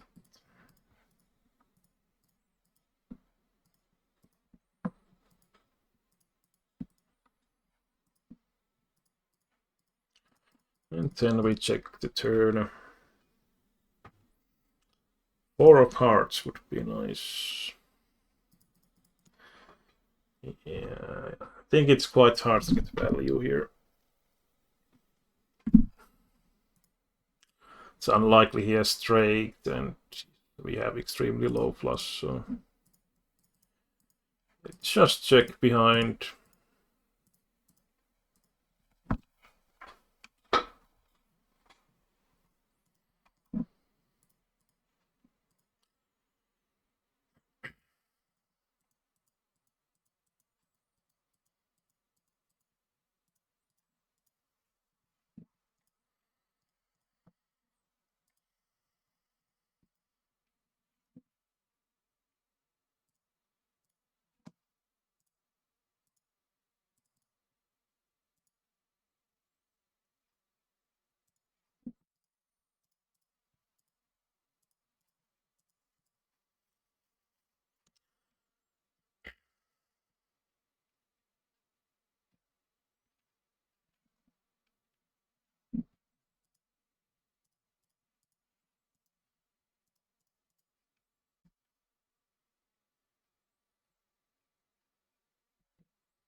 Just notice that you can see the CPU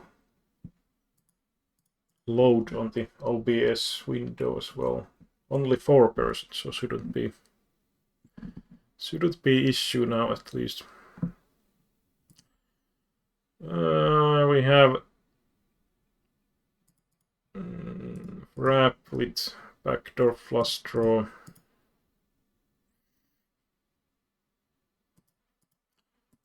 Without backdoor flush draw, I would actually check back here, I think.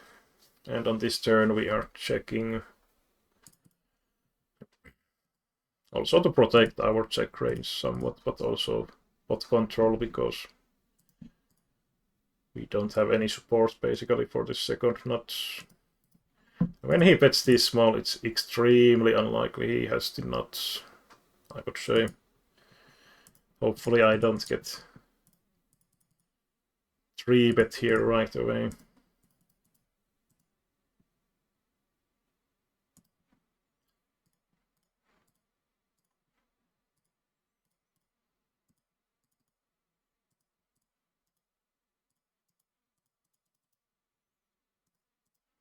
This might be a spot where we get quite, okay, yes, same hand, quite loose calls, because when we check back the turn, he might think that we don't really have straights in our range.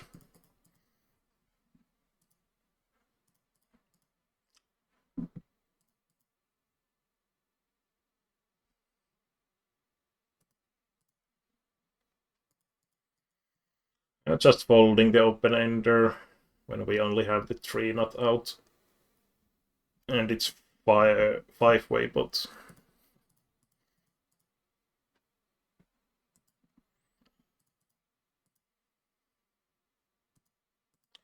Why do you check raise king queen 10-4? Spooky as hell. I mean, if he had wrap, it would be a different story, but that has like way more equity.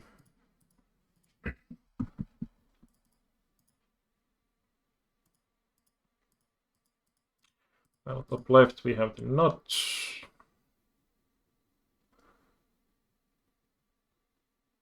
If he bets, I think I'm going to raise, because we have 2 jacks, so it makes it quite unlikely that he also has the notch. And we also have the redraw with the king jack.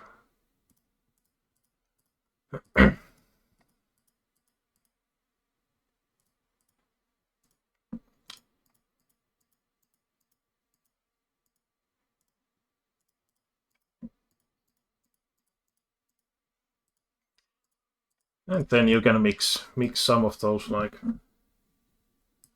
let's say we had something like king jack 6 with club draw, for example, 2 straight blocker and not gutset and flush draw. We could be semi-bluff raising here, that kind of combo, for example.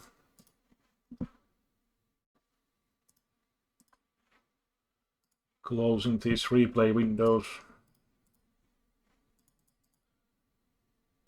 Do we hit? Well, short of wrap and flush draw. Should we lead this one? I'm not sure. Maybe.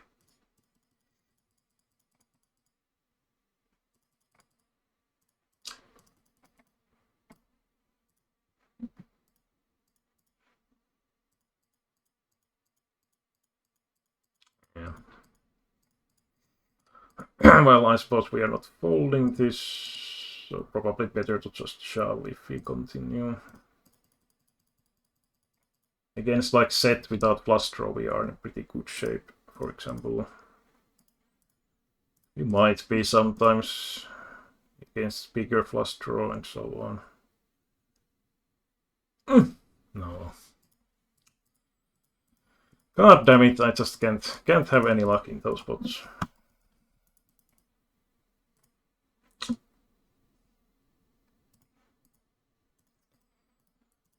Oh well.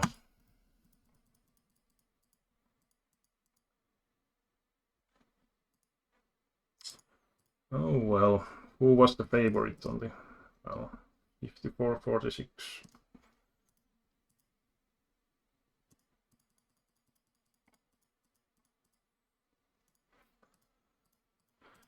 That would have been nice spot to win.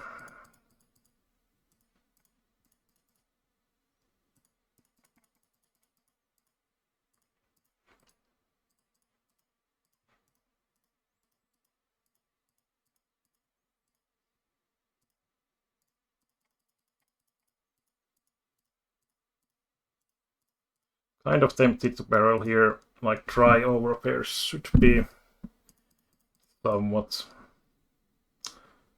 in nasty spot. But he is just snap calling.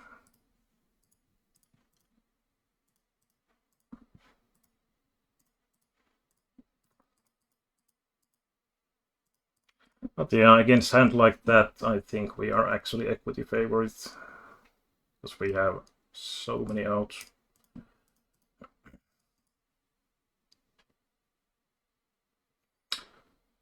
Like 8 spade out and then 11, 14,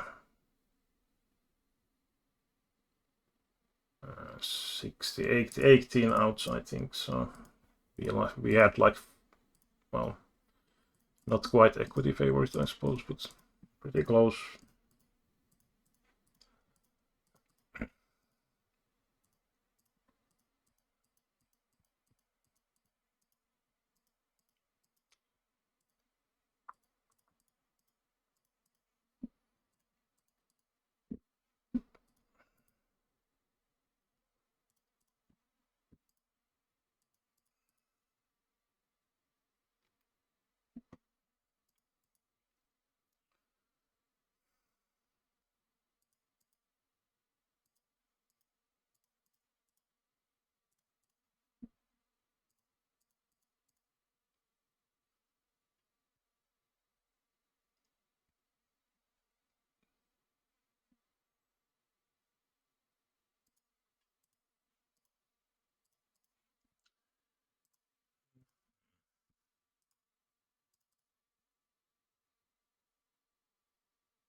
Would have been on the profit if we actually won that flip on the bottom right.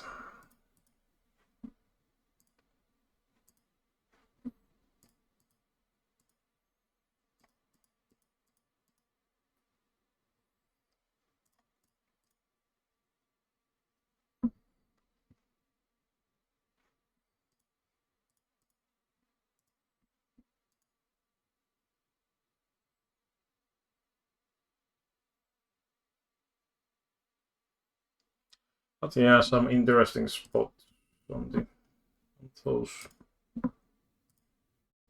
losing hands, I think might be that one where we had the nut plus no fault blockers. I think it was this one. So on the river, so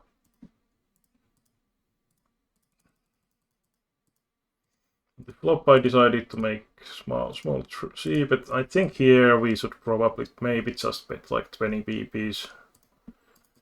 But I'm not totally sure. It's pretty ugly if we get check raised, so. But I think it's really rarely bluff in these games, so we could probably just fold. But then on the river he goes pretty big, so should we find a call or fold here? Let's find a fold, I mean. Result-oriented wise, this time he had it. Here we have double gutshot and backdoor flush draw, so I think we are going to peel this. Not really the greatest of river turn cards. Now we have a straight. It's almost impossible to get call here when there is flush as well on the board, so he had better, unfortunately. Pretty crappy hands to play in the first place. I mean, really unfortunate card when he actually reversed the nut full house. I mean, not the nut full house, but full house.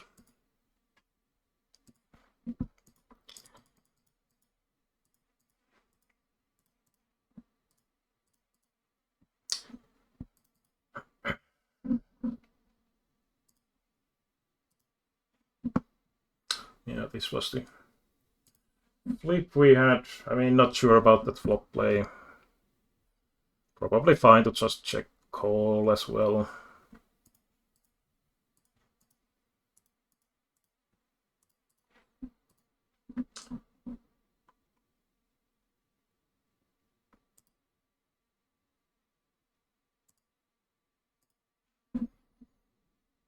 And then we had this guy. This one where we had, well, this is pretty standard play, or totally standard play from both of us, actually. was 4-bet.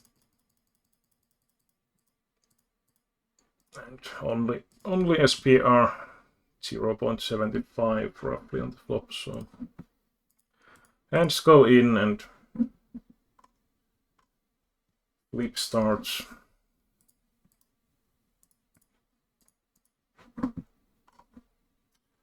Then quite a lot of those small pots where we were like 60% favorite, but we didn't hold.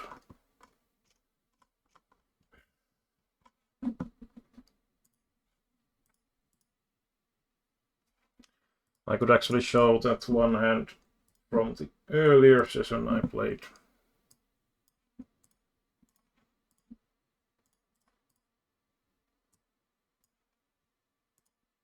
This was really nice spot. So limp, limp, limp, this guy had been extremely active. So I call, we get 5-way flop. Flop the nuts with some backdoor potential, so I decided to lead small here, keep some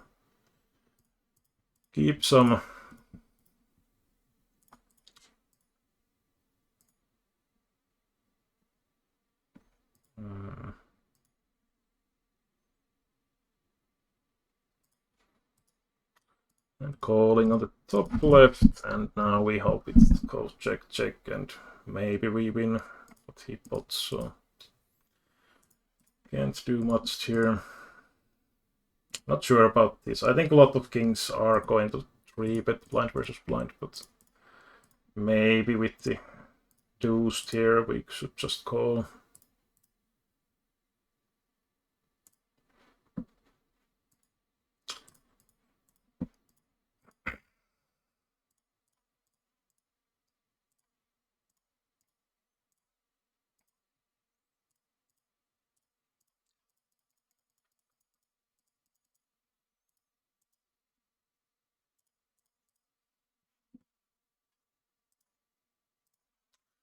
So yeah, I lead, get 2 calls, this guy goes for a weird min raise. I decided to just call here, and then suddenly this guy comes in with the pot raise. I just called here, probably doesn't really matter too much what we do here. Outside of folding, and he shoves the river, we call, and surprisingly he shows up with bottom set and double gutshot, which is pretty wild considering how deep we were as well. That was quite a hand.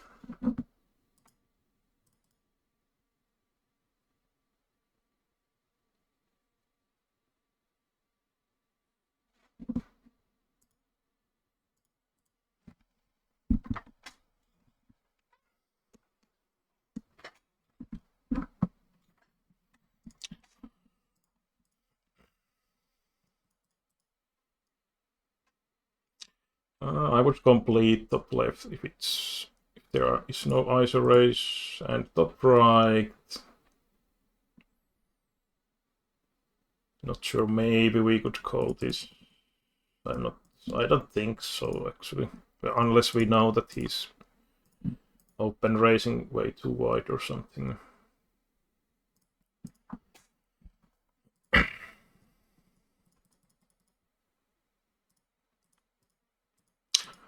Just check calling on the top left. Just can't be blank on the turn.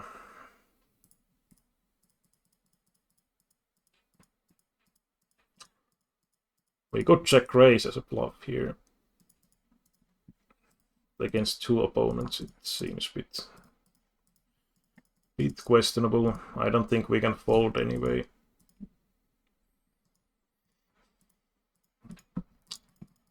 With the boat, potential boat outs, the problem is that is it actually out to hit the boat? Here with SPR3, not wrap, heart blocker.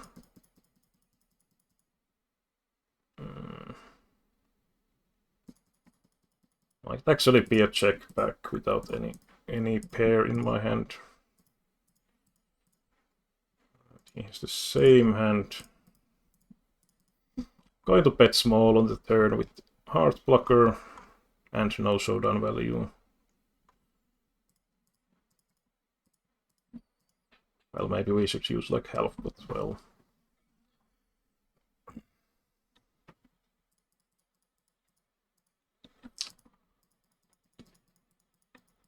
And do we want to fire the river? We don't block any two pairs, which is kind of nice in a way.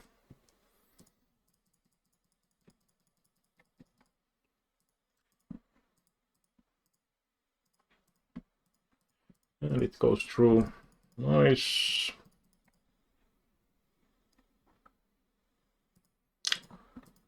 Just checking crappy queen X with pretty weak flush draw on the bottom right. And should we just check behind?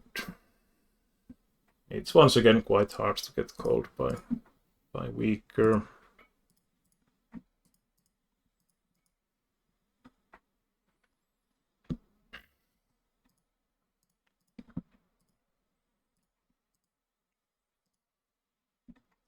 I mean, it's a bit different story, like if it was a bit different run out, so if the flush completed on the river, I think we could more easily get some hero calls from like villain could think that we have some busted straight draw stuff, but when the flush completes on the turn, it's a lot harder for us to have like straight draws without some showdown value basically.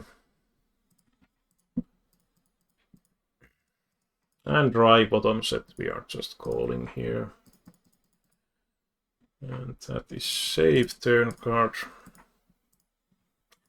It's quite high SPR, but I think we are still probably going to raise here.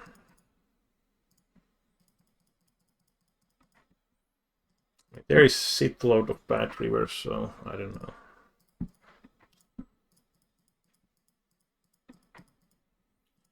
Well,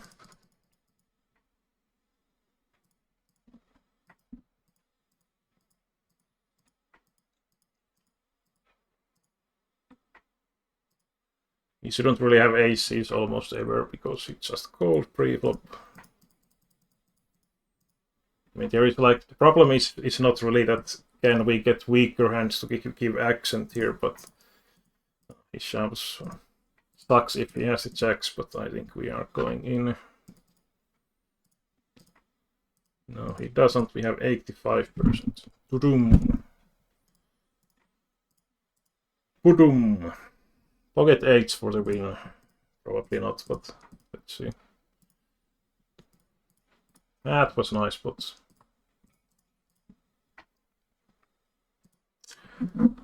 I don't like his shove. I think it's not really. I mean, of course, I could potentially have some combo draws that he's doing okay against, but if I don't have combo draw, I basically always have. And the fact that he has ace of spade kind of decreases that chance that I have. Because I kind of need to be worried that if I have, for example, some sort of, I don't know, like 10, 9, 7, 6 with flush draw, if I'm against some sort of AX with not flush draw, then I can be in pretty bad shape. So, but luckily he did overplay that. I would imagine at least that it's overplay, but this is weird, like the guy squeezes against 4 opponent and goes for super weird sizing.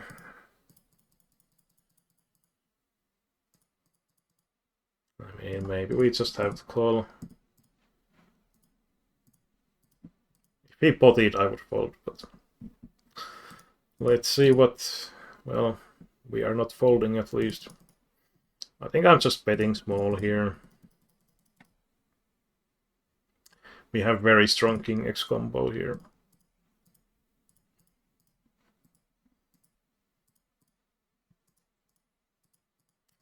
And he calls, and then we shove the turn.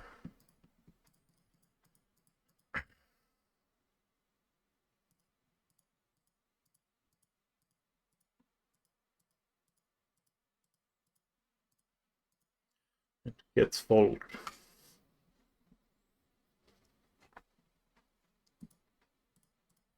Well, luckily he did use the weird sizing. I would have been folding otherwise.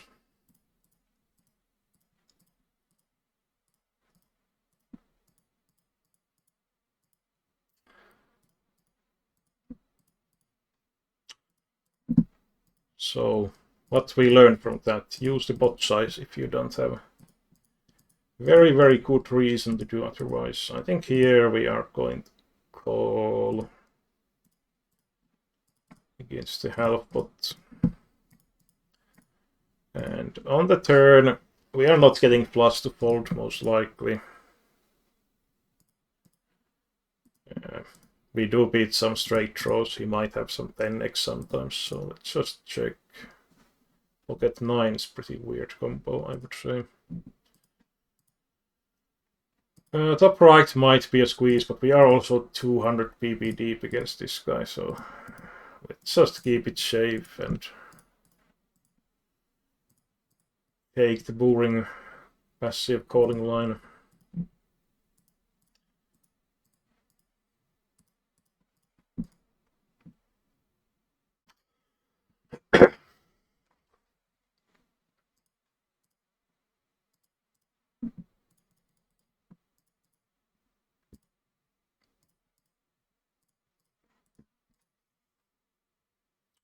But okay, let's see. I think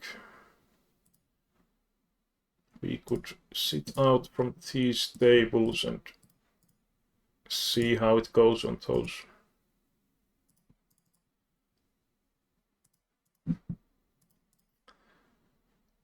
Upper tables, as they are short-handed, we might get like 2 orbits here in the time that these get. Small sizing, we have a gutshot and a pair. Maybe we call. We have the nuts. Just going to half pot here. Again, it's kind of hard to get value in these spots, so even if I'm bluffing, I don't mind to use the smaller sizing as well.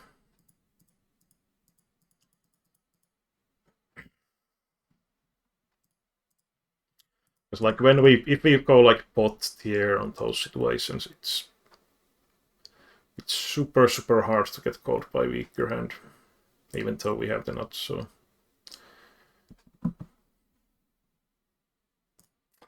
king of heart, we have ace and 10, so this could be a reasonable c-bet and hope to take down situation.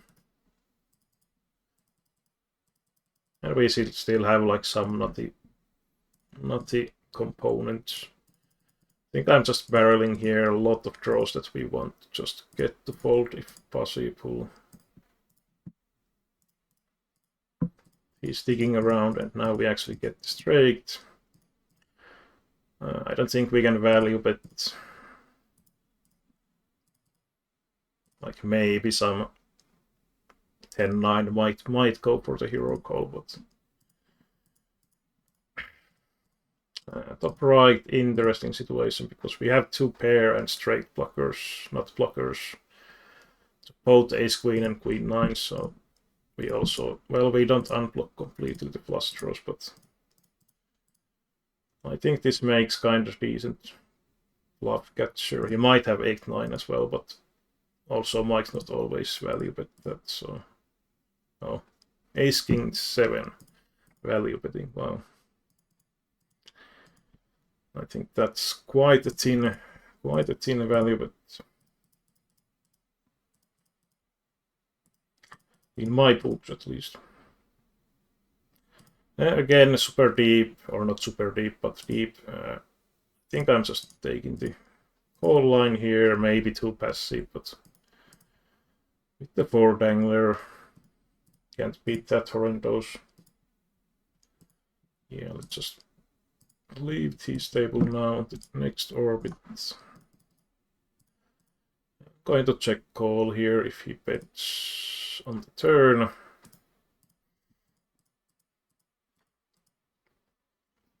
Well, that is definitely way too wide open, so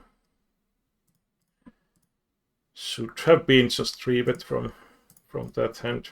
And well, we saw earlier as well actually that he opens too wide, I believe.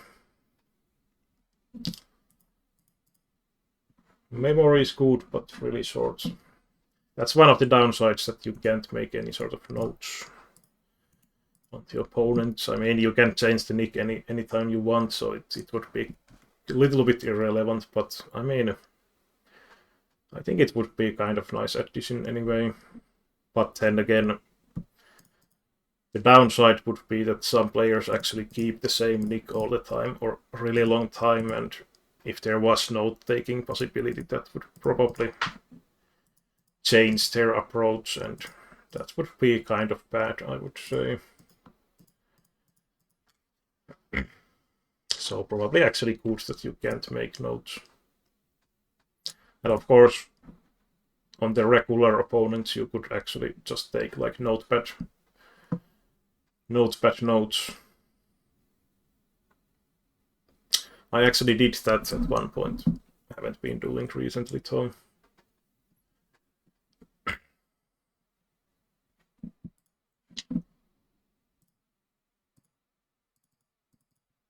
Well, I think we ended up roughly break even in the end.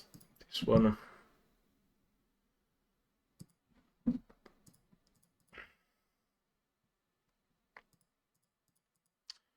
And the last hand is not going to change that, so that was the end of the session. 6% done on the playthrough bonus. Yeah, pretty nice. It's 15% rake back from that bonus, so definitely one that is 40 to grind out. Because there are like, I think it goes from like 5% to 30%, so I think 20% is highest I have ever seen. But read from the Unibet side that there is actually 30%. I think it was the best possible bonus. But anyway, any feedback is welcome. Thanks for watching. Bye for now.